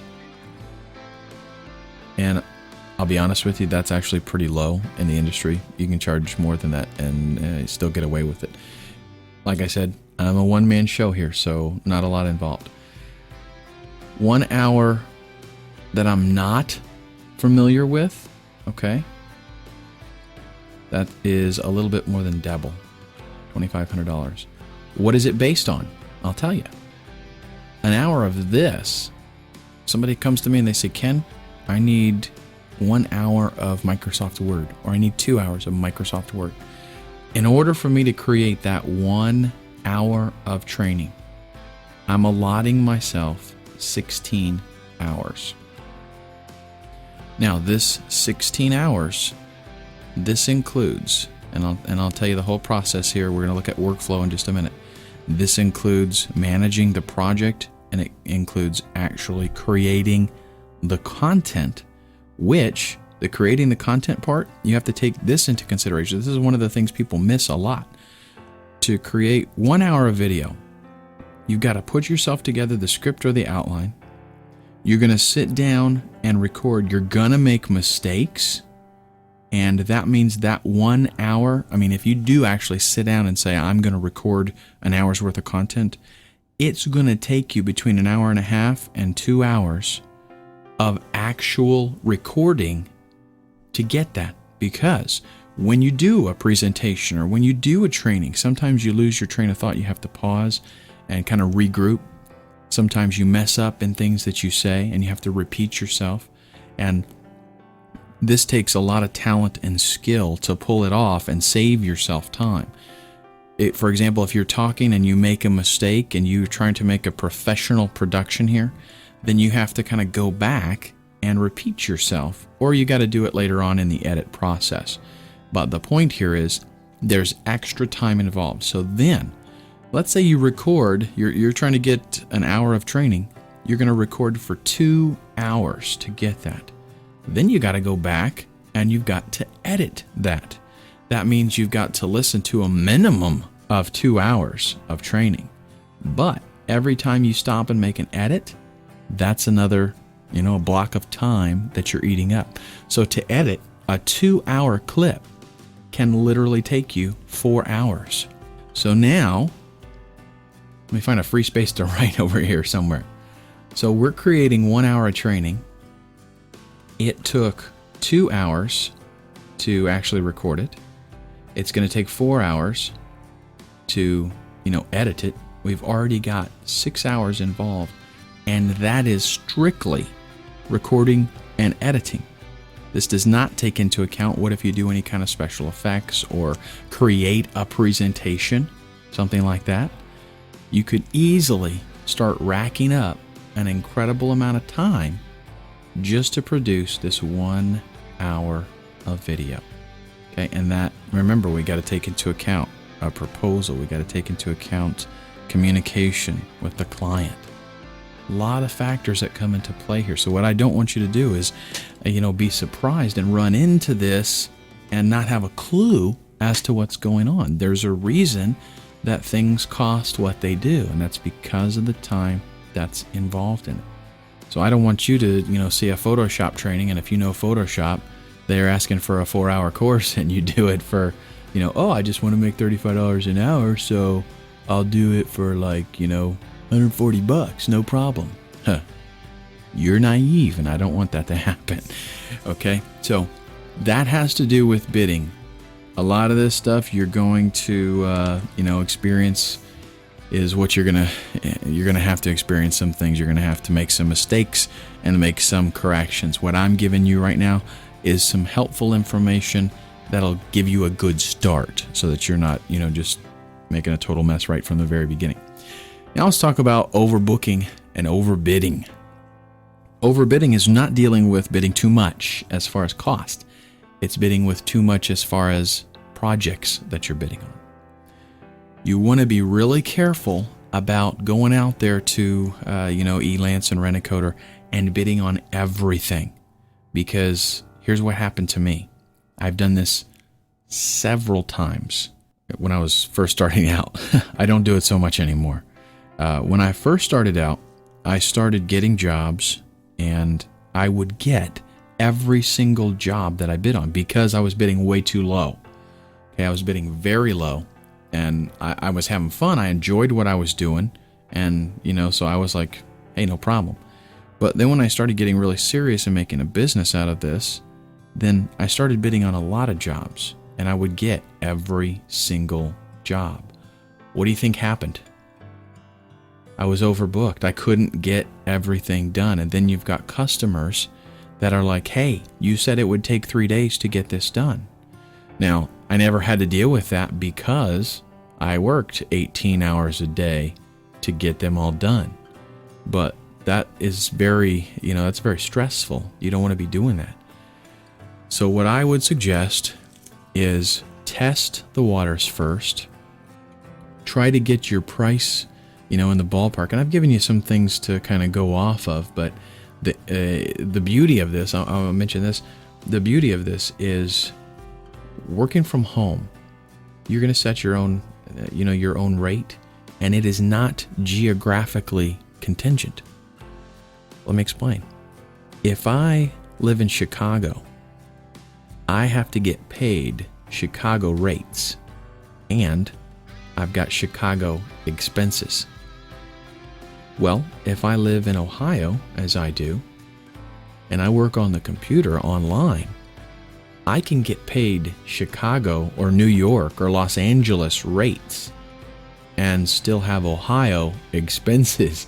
And that's why I live here. I love it. I can get paid just like I was in Los Angeles because let's say I'm contacting a client that they're in Los Angeles. They're used to paying Los Angeles rates. So I'm going to give them the same quality and I'm going to charge the same rates. I don't change my rates depending on where my client is. I've got clients in Israel. I've got clients in the United Kingdom. I don't adjust my rate depending on where they are. I just set my rate and that's it. So that was kind of just a little aside there. I wanted to mention a benefit of doing this kind of thing. With overbooking, you will give yourself, number one, you run the risk of a bad reputation because you don't deliver on time. You're going to stress yourself out. You're going to cause yourself, a lot of problems in your personal life if you have one, which I hope you do. What I would suggest is get your price set first, kind of figure out where you should be, and then go bid on some jobs. You should not get every single job that you bid on. Now, it's good to get most of them, but if you're getting every single job, that's like what I did, there's a reason. It's because you're probably too low. That being said, I try to deliver very good quality no matter what I'm doing. My customers love my work. I could probably charge more, but you're going to get a feel for how much you can actually handle in a day, and that'll give you an idea of how much you can handle in a week. When you go to bid on a job, I don't mind that you bid a little bit more as far as, okay, let me put it this way. Let's say we're going to make things really simple, and obviously The real world is not like this, because you're not going to get jobs like this. But let's say there was 5 jobs that you saw on Elance, and all of them wanted a 1-hour training on an application you were familiar with. Let's say that you decide that in a situation like that, you can do 1-hour training in 2 days if it's something that you're familiar with. So given a week's time, you could do 2.5. If you work some Saturday, you could do 3 trainings. So you could produce in 1 week, you could produce 3 hours of training content. I have no problem with bidding on all 5 of those jobs, because even if I get all 5 of them, it would not be a big deal to tell the other 2 clients, I'm not going to be able to get to you till next week. That would be okay. Now, where it might be a problem is if there were 10 jobs on Elance, all 1-hour trainings, and you go out and you bid on all 10 of those, then you're probably going to run into a little bit of difficulty, because you're going to not only have people that you have to put off till next week, but you'll have people that you have to put off till the week after that. And they might, not want to wait that long. Now, it's okay to talk to them, if something comes up, and tell them my schedule's kind of tight right now. But what most people are going to tell you is, if your schedule's that tight right now, don't bid on the job. I'll get somebody else. So it's okay to overbid, and in fact, you want to a little bit, because like I said, you're not going to get every single job. If you're doing it right, if your quality and your price is in the right place, then you're not going to get every job. So in fact, that's what you want to do. You want to bid on like maybe 5 jobs if you think you could handle 3. And again, we're talking about the perfect scenario where everything is spelled out in black and white. All the projects are identical. That's not going to be the case. You're going to get a 4-hour course that somebody wants. You're going to get somebody wants a 3-minute video, a promo video. Somebody wants you to read a testimonial, for whatever. If you diversify and you do a lot of these different things. So a lot of factors play into this. The point is, though, that you take in account what you can handle and overbid just a little bit for the ones that you don't get. That way you can kind of fill your schedule up. That being said, let me tell you a little bit about this industry. Like I said before, I really don't go to Elance or Rent-A-Coder or Guru that much anymore. I might go there on occasion just to, grab something to fill some time. Or maybe I'm looking to get a new client or something like that. But most of the people in this industry, and I'm not going to say it's all of them, most of the people would like their stuff done very quickly.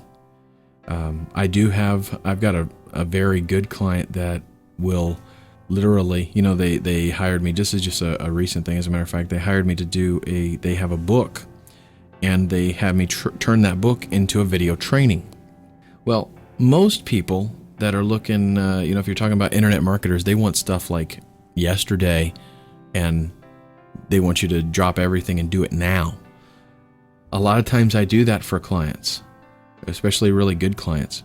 But this particular person was like, whenever you get to it. I mean, he paid me and everything. He paid me for an hour of content. It's actually going to be probably 20 hours when we're all done, but he paid me for an hour of content, and I kind of casually just did it. I kind of fit it in between other jobs, but he was totally okay with that because he's not in a hurry. That's a rarity. So I just wanted to tell you that. That's a rarity. Most people are going to want things done. And if you go to Elance, you go to Rent-A-Coder, if you look in there, they have a little section on the proposal where they tell you the time frame for the job.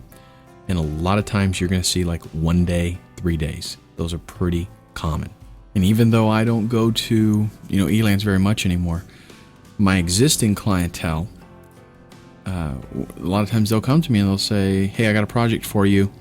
And I got to tell them, okay, that looks great. I'll go ahead and I'll give them a proposal. When I give them the proposal, I let them know, I'm backlogged right now a week, or I won't be able to get to this for 3 days.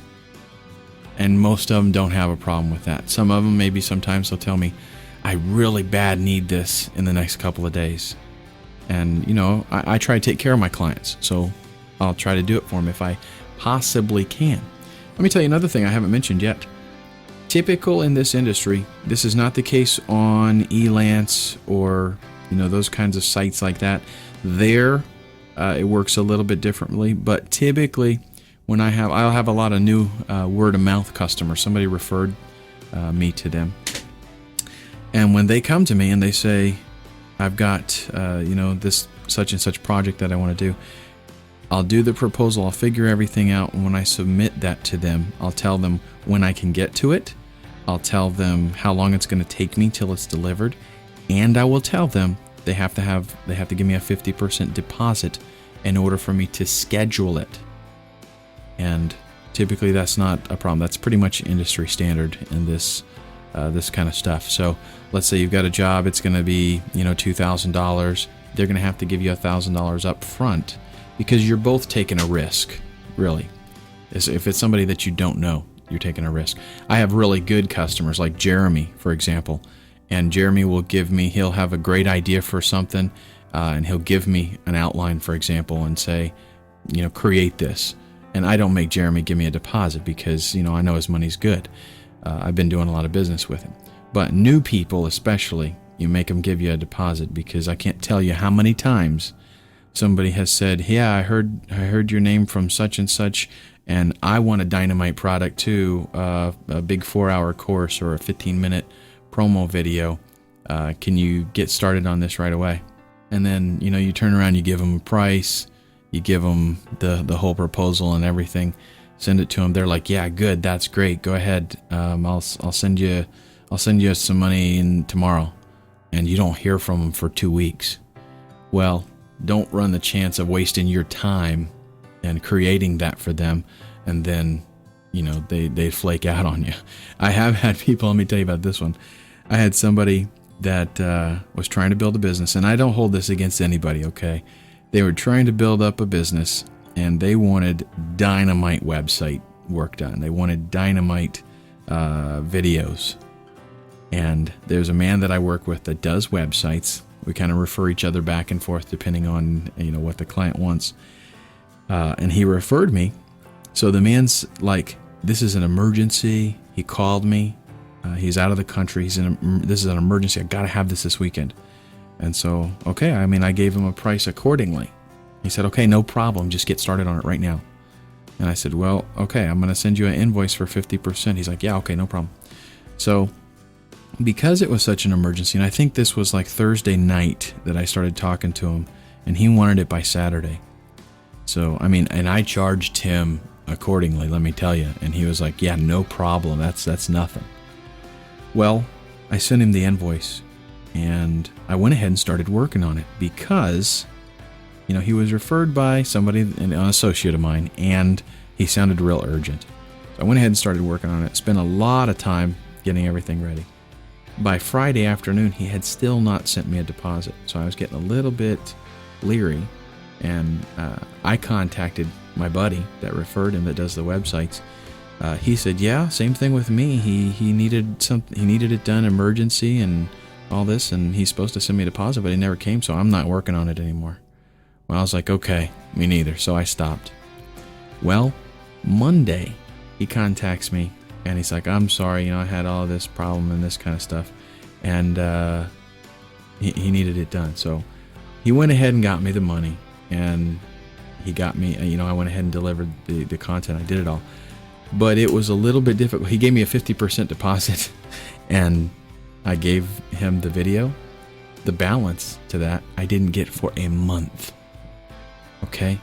The reason was he had a lot of excuses. I don't know. They might all have been legitimate things, but probably more than likely what the deal was is he didn't have the money. He wanted to build a business. He wanted to do it right by getting a good website up, a catchy video, all that kind of stuff, but he didn't have the money to do it. He was wanting to launch and try to generate some revenue. So anyhow, another thing that makes me think of that I'll mention to you, when you're doing video like this, a good thing to do, especially if it's a new client, is don't deliver the final without a watermark until you've been paid. So that means you create the video, This is kind of a hassle if it's a long video, but if it's a promo or something, if it's audio, you can do an audio watermark, which is just your company name, real loud comes up every once in a while. What a watermark is I'll go ahead and throw one on the screen right now for you. As a matter of fact, this is a watermark, and you would make that watermark appear throughout the whole video. So if you've got a new client and they want to, they want to see the video before it's approved. So let's say they give you a 50% deposit, then they want to see the video before they approve it and release the funds. No problem. Give them a video that's watermarked with your company name, or it has some copyright information or something on it. And then the deal is, if they like it, then they pay the balance, and then you submit the final that does not have the watermark. So they know that you did the work. Obviously, you're going to give it to them. So anyhow, just a way to protect yourself if you're working off of Elance and Rent-A-Coder, and no doubt you will be eventually. Let's go ahead and real quick, we're going to go through the workflow process. And now this is going to be kind of daunting to you. You didn't know there was this much work involved in just, a project, a simple project. There's actually more than this. Inside of each one of these little blocks here, there can be an enormous amount of communication or work on your part.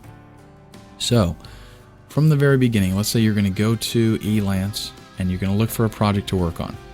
That involves searching for your keywords, maybe doing browsing and stuff. This is going to take up some of your time. All of this right here, this is the things that you have to take into consideration when you're going to do your bidding and you're going to do your scheduling and everything. This is stuff that's involved in that project. So there's much more than just sit down and make a video. So you do it, you find something, and then you possibly, when you find a project, you possibly will have to do some research. Maybe a lot of times what I get is they post a job that they've got and they say, we want something like this. And they give some references. They show you some videos, or they have you look at a script, or they have you look at some online reference or something that you can check out. So there's time involved in doing this research. Then you're going to figure out, what's it going to take, how long is it going to take you, what's going to be all involved, and you're going to submit a proposal. So you figure out what the proposal should be, and then you've got to go there and actually submit it. Then you're going to have some communication with the prospective client back and forth. They're going to ask you questions. You're going to answer them, possibly ask them some more questions. Might have to do modifications. Might have to modify your bid. You might submit something and they tell you, your work is great. We don't think it's going to be quite as involved in this. Let's scratch this aspect of it, that aspect of it, and get us a little bit lower price with, taking off some of the other stuff that you've got on here. So you might have to rework that. Then let's say that you're awarded the job. Then you might have to do some research once you get to that point to actually get things put together, figure out what you're going to, be a little bit more detail about what you're going to be creating. Then you've got to put together possibly a script and an outline. They might submit this to you, but you're going to have to review it, go over it, make sure that everything is going to flow. You might even have to actually walk through the whole thing one time before you actually record. Okay, so a lot involved right here. A lot of things that you have to take into consideration when you're figuring out your scheduling and what you're going to bid. Then you go ahead and you get approval on the script or the outline. When we say script or outline, script is more like they actually, you might actually write out or type out what you're going to say. An outline is more like a table of contents. So it kind of depends on the delivery style. If you're doing very corporate, then you probably want to have a script. If you're doing a little bit more personal, like this video is, this is more done with an outline. So I've got an outline of the topics that I want to talk about, and then I just talk about those. That's more like what you would see maybe if you went to a live seminar, for example. So then you get the approval for that. Now we've got to actually produce it. So look, producing it is a little past halfway in the whole process. And this part right here is going to take up a ton of time, depending on what the project is. If it's a promo video, this alone, if it's let's say it's a 60-second promo video, this could take you an entire day to get that together. Okay, so you've got to produce it. You've got to do your recording, your editing, any kind of effects that you're doing, any kind of production work, mixing in music, all kinds of stuff happens right here. And then you're going to deliver. That means you're going to encode it in whatever format that they have requested, and you're going to deliver it either maybe on a CD or a thumb drive, or you're going to FTP it to them, whatever you have arranged in that. And then after it's delivered, really, this delivery even includes like delivering it, and they review it and tell you if it needs to have any corrections done to it. In that case, our arrow is going to go back here again, do some rework, and this repeats again. After it is delivered and approved, though, then you're going to get paid. So a lot of steps that we have to go through here, again, for managing one project. And what I want you to take home from this entire module here is take all of this into consideration. Sure, I can't tell you every little thing because I don't know specifically what your niche is going to be, what your twist on this is going to be. But understand that there's so much involved in this, and it's going to take, going through it several times to work out the kinks so that you can figure out what you should be allotting, what kind of time you should be allotting for this and that. But the point is, there's a lot more involved to this than just the doing of it. And you need to account for that in your scheduling so that you don't overbook yourself. And you need to account for it in your bidding so that you don't undercut yourself. And that's it. That's all I wanted to deal with on this. The last module that we're going to go through, I'm going to show you, actually bidding on a job. I'm going to show you the process. And I've got some killer resources that you're going to absolutely love. All right, this is our final video. This is where you're going to get to see kind of the workflow. I mean, not in explicit detail. We're just going to do some screenshots so you can see what's going on through the process of me working. More importantly, I'm going to talk about some niches that are available for you in the media marketing business, and we're going to look at some resources. And let me tell you, from experience, what I'm about to tell you in this one video, which is not going to be incredibly long, but what I'm about to tell you here is worth whatever you had to pay in order to get this training. I'm serious, okay, because of what I went through when I first started out with this. So here's what we're going to deal with. This is kind of an overview. We're going to do submitting a proposal. We're going to talk about some of the niches that are available. Video casts where you basically have a video that plays, and it's pretty straightforward. That also includes webinars, stuff like that. And then podcasting. Podcasting's still very popular today. This is something that you can get into. We're going to talk about specifics, about what the options are later on, but this is just kind of an overview. Training, promos, audiobooks, tons of different things that we could be doing in the media marketing business. You can diversify and do a little bit of everything. You can focus on something and specialize. I'm also going to show you some resources, video converters, royalty-free music. We're going to talk about what that is, why you need it, and also some application training. So first off, we're going to do the bidding, the proposal process. You'll remember that we had that one job we found at Elance that looked like a pretty good job, pretty good project, had a lot of things going for it, as far as they obviously knew that it was going to be expensive, and they outlined what they needed. Going to be a lot of stuff going on here. Here is the way that I approach something like that. I introduce myself. I actually did submit this. I just did it yesterday, so I haven't got a response or anything from it, but this is the way I do things. I introduce myself. I tell them why, I tell them about my studio. I tell them what I do. I tell them about experience maybe that I have specifically catering to their project. And then I give them a time frame. In this particular case, I'm kind of busy right now. So I told them that I can start in 2 weeks after they award the project, and that it'll take 2 weeks to complete. And then I give them some samples, something that would be pertinent to their project. Don't just give them samples that, just because they're nice looking samples. Make them something that is pertinent to the project. And then I give them some contact information. And remember what I said? Make it easy for them to contact you. IM, email, phone number, everything. Let them know that you're available, and you can even put in there, if you want, that, I respond to emails like within 2 hours or something like that. Now, here's something that I wanted to show you that pertains to a specific project. I got notified from a buddy of mine about that he referred me. Again, this is the graphics man that I work with, but he notified that he referred me to a client. And so the client contacted me. That notification occurred here. The actual client contacted me the next day. And this right here is the email dialogue that took place and we're not going to go through every one of these, but I just want you to see, what's involved in this between the time that and this isn't something that I got on Elance. This is something that somebody, they referred me to. This is everything that took place between the beginning and working all the details out, submitting a proposal to them, getting scripts approved. This is for 3 small videos.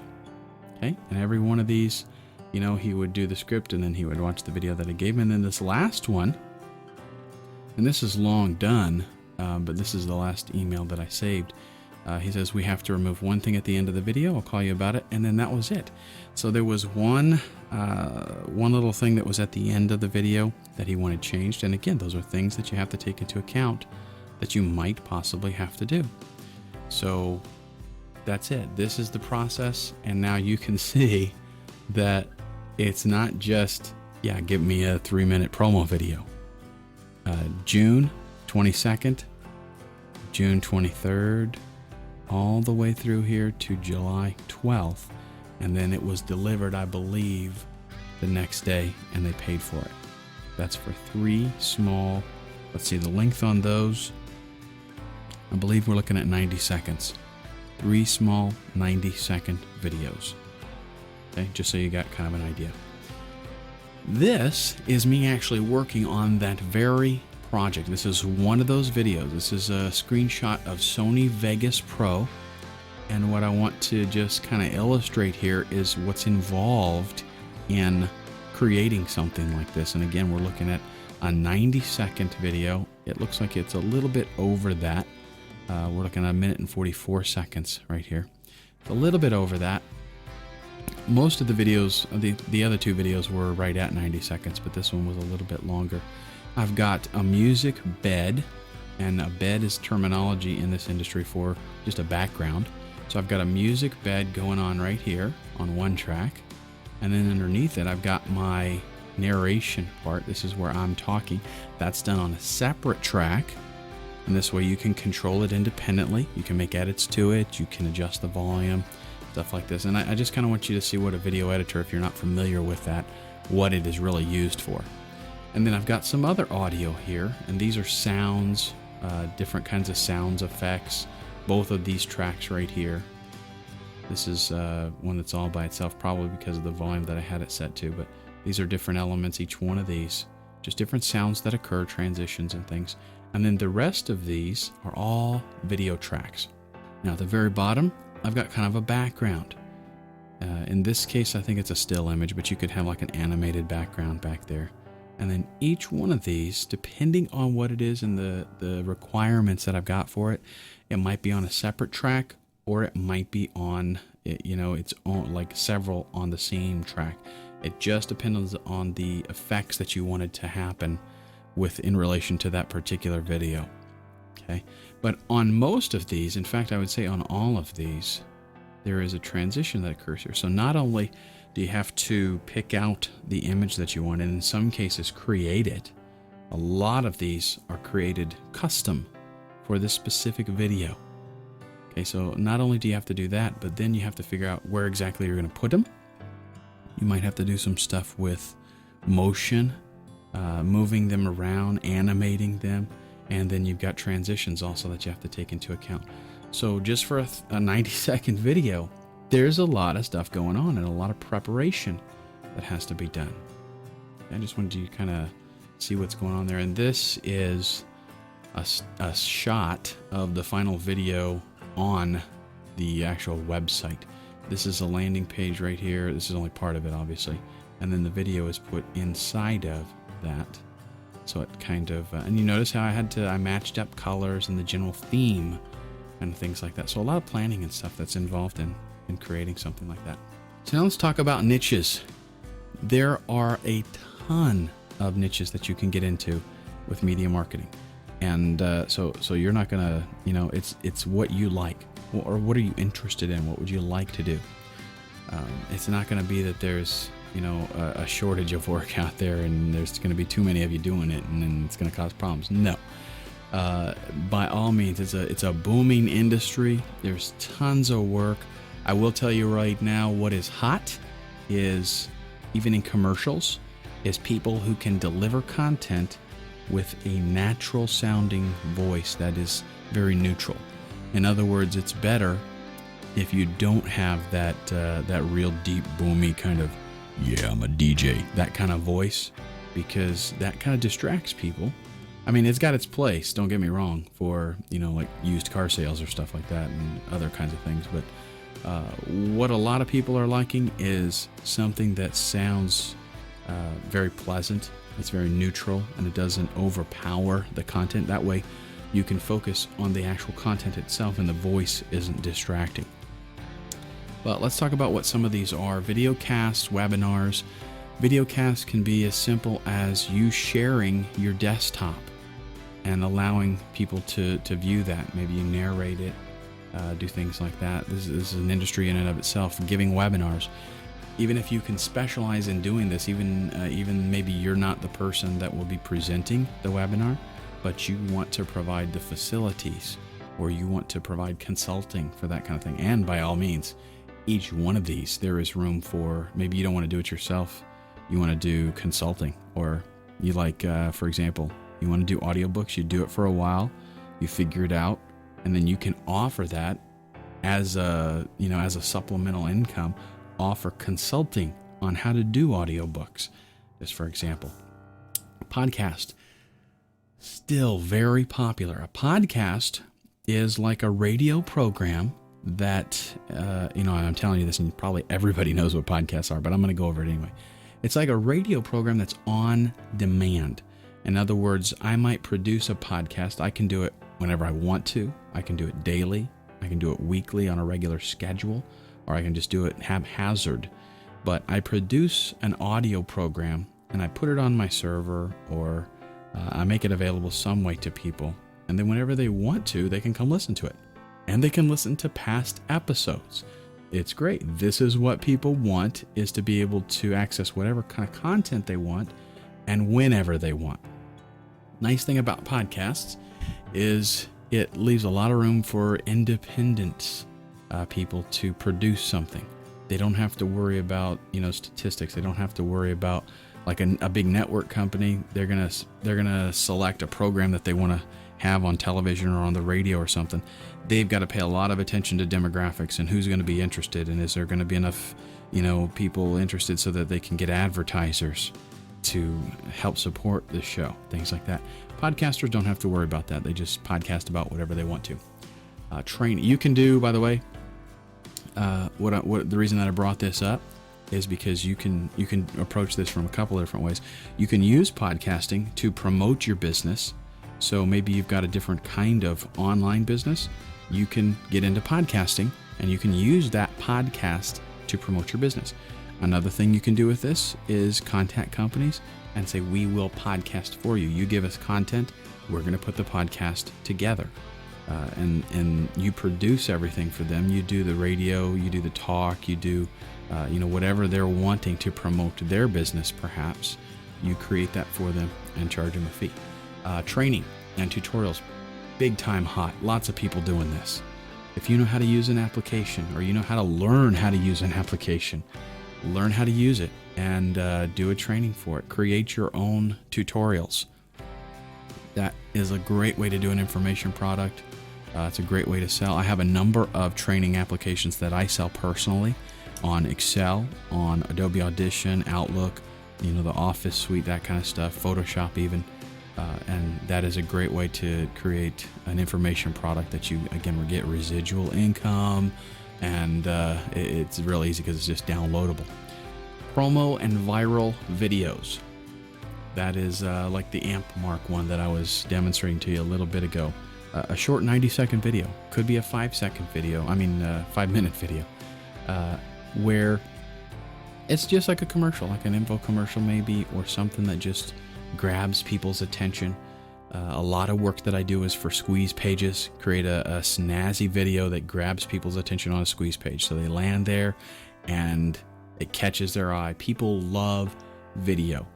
If you put on your website a video and it has that little YouTube thing in the middle of it, that little play button, like 95% of the people that see your site are going to click that button. They want to see, what do you got to show me? They want that.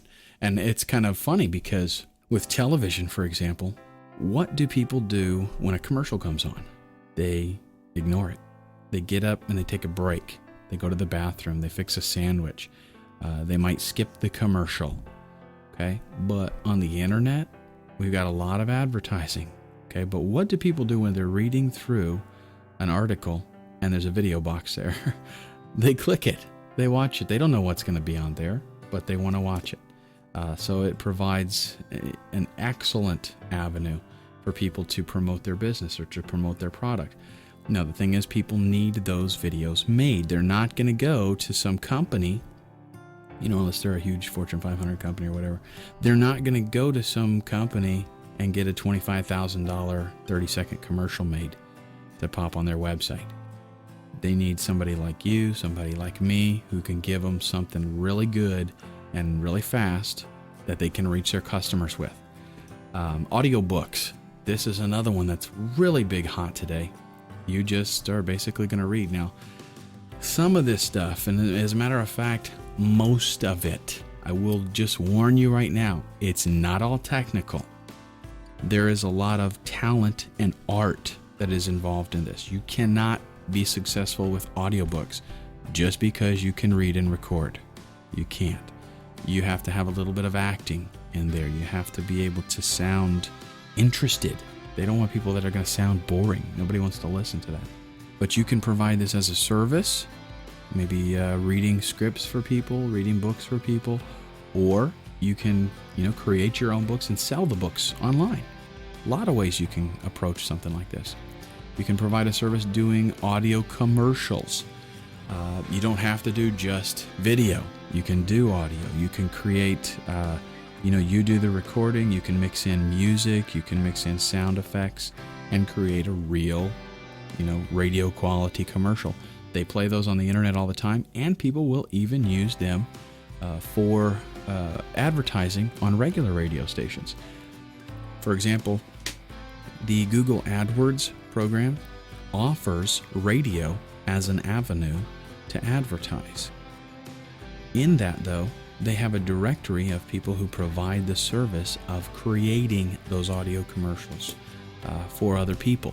So you could get listed in a directory like that and, get a ton of business. And also not to mention locally. Radio stations might use you locally if you submit to them. It depends. Remember, you can diversify. You can get very specific. It just depends on what you want to get into. I like to do a little bit of everything, really. So most of this I do. But I like to diversify, and I like to get specialized in some things too. I do a lot of training and tutorials. I do a lot of podcasting. Audio testimonials, that's another thing that you can get involved in. That is where maybe somebody emails in a testimonial, but the company would like to have audio on their website. So just like a video testimonial that, you see that a lot, they also have audio testimonials. And again, with that, there's a bit of artistic creativity. You don't just read it like you're reading. You have to deliver it like you're that person delivering it. And there's, again, some artistic ability in that. I would recommend that if you do a lot of speaking, if you do a lot of audio work, audio books, any of that kind of stuff, that you do take some courses on it, because there's some helpful education. It's the voiceover industry. Go to voices.com, voice123.com, and check that out. There's a ton of work out there. Again, anybody can do it. It used to be you had to have those deep pipes. you had to sound like you had a real thick voice. But that's not the requirement today. They have people that their voice just sounds like an average person you'd see at Walmart. The difference is the delivery. You have to be able to present the information. You have to be able to interpret the script and interpret that testimonial, whatever it is, and deliver it in a very convincing way. That's the key. So anybody can do voices. Anybody can do voiceover work nowadays. So here is the dynamite resource list that I promised you. And this really is a fantastic list. This first one, digitaljuice.com. You are going to absolutely love me for telling you about this, because if you didn't know about it, it's going to save you. I mean, you can go from like not much experience to completely professional broadcast very quickly and very inexpensively with that resource. What they provide is industry, like there's industry standards like lower thirds, transitions, things that make you don't really necessarily notice them so much when you're watching a video, but they've got to be there for it to have that professional touch, and they provide that. They also have some royalty-free music. We'll talk about that in a second. They've got sound effects. They've got a ton of stuff, and they've got really good packages. They've almost always got special deals going on, meaning check them out. Don't necessarily go there and buy what you see the first time. I mean, it depends, because you never know when it's going to be on special, but always check their homepage. They have these $9.95 specials where they have something, they'll just take it kind of at random, and they'll say, you know, this might be normally $200. Today, till midnight, you can buy it for $10. I mean, they do that all the time. nchsoftware.com. This is a place that you can go that has a ton of audio and video tools very inexpensively. They've got some video converters. They've got some editing programs there. A lot of stuff for webcams. Very good resource because of the diversity of what they have there and the expense. It's not very expensive. You should, let's see, how does it work with them? If you go there and you sign up to some newsletter or something, then you'll get a discount. So don't just go there and buy the first thing that you see. Again, go there, sign up for their newsletter, and then they're going to give you like a coupon thing where you can buy something like, I don't know, 10 or 20% off, something like that, maybe even 30. Incompetech. This site is phenomenal for royalty-free music. This man, literally, he's a composer. He plays piano. He does a bunch of stuff. And he goes in there and creates new songs and just makes them available to anybody. You can use them in your videos. You can use them in your audio clips. Here's the thing with royalty-free music. Whenever you create something, like whether it's audio or it's video, if you use something that somebody else created, you have to pay them royalties. So let's say, for example, you wanted to have your favorite song playing in the background. You can't legally do that without paying royalties to use it. And if you're going to resell what it is that you're creating, those royalties are going to be pretty steep. So what you have to do is you have to go out and find a company. There's a bunch of them out there that make royalty-free music, and you can buy it, and it's like stock audio. They have a bunch of songs. Usually they have different versions of lengths. Like they might have a full version that's 4 minutes, and they'll have a 2-minute version, a 1 minute, a 30-second, a 15-second just for transitions. But you pay a lot more for, that one CD that has 10 songs. You pay a lot more for that than you would if you went to Walmart and bought a CD that has 20 songs on it. But that's because you get a license to use it and do whatever you want to with it, pretty much in your productions. So you might buy one CD that has 10 songs on it and 5 versions of each song, shorter versions and longer versions. You might pay $150 for that. You might pay $50 for it. Depends on the quality of it. But then you get a license to use it.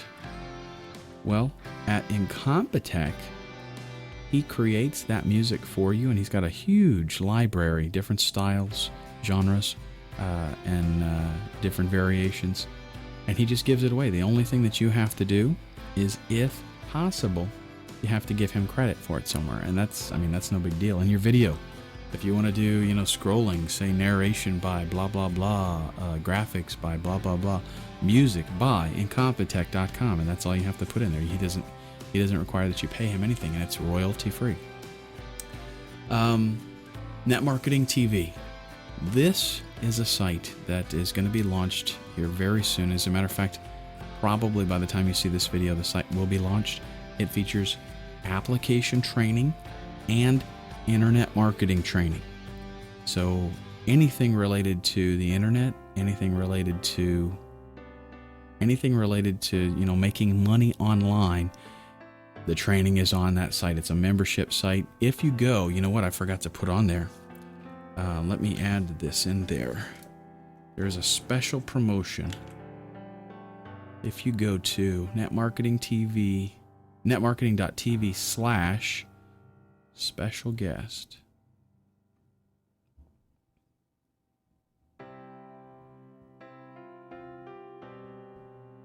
there is a special deal for you. You can sign up there and again, check it out, because all the applications that we talked about, Sony Vegas, Adobe Premiere, Camtasia, everything, you can get trained how to do it there. So literally, with what you have learned in this course, and if you go there and learn how to use those applications, you can go from a total newbie to professional video producer very, very quickly.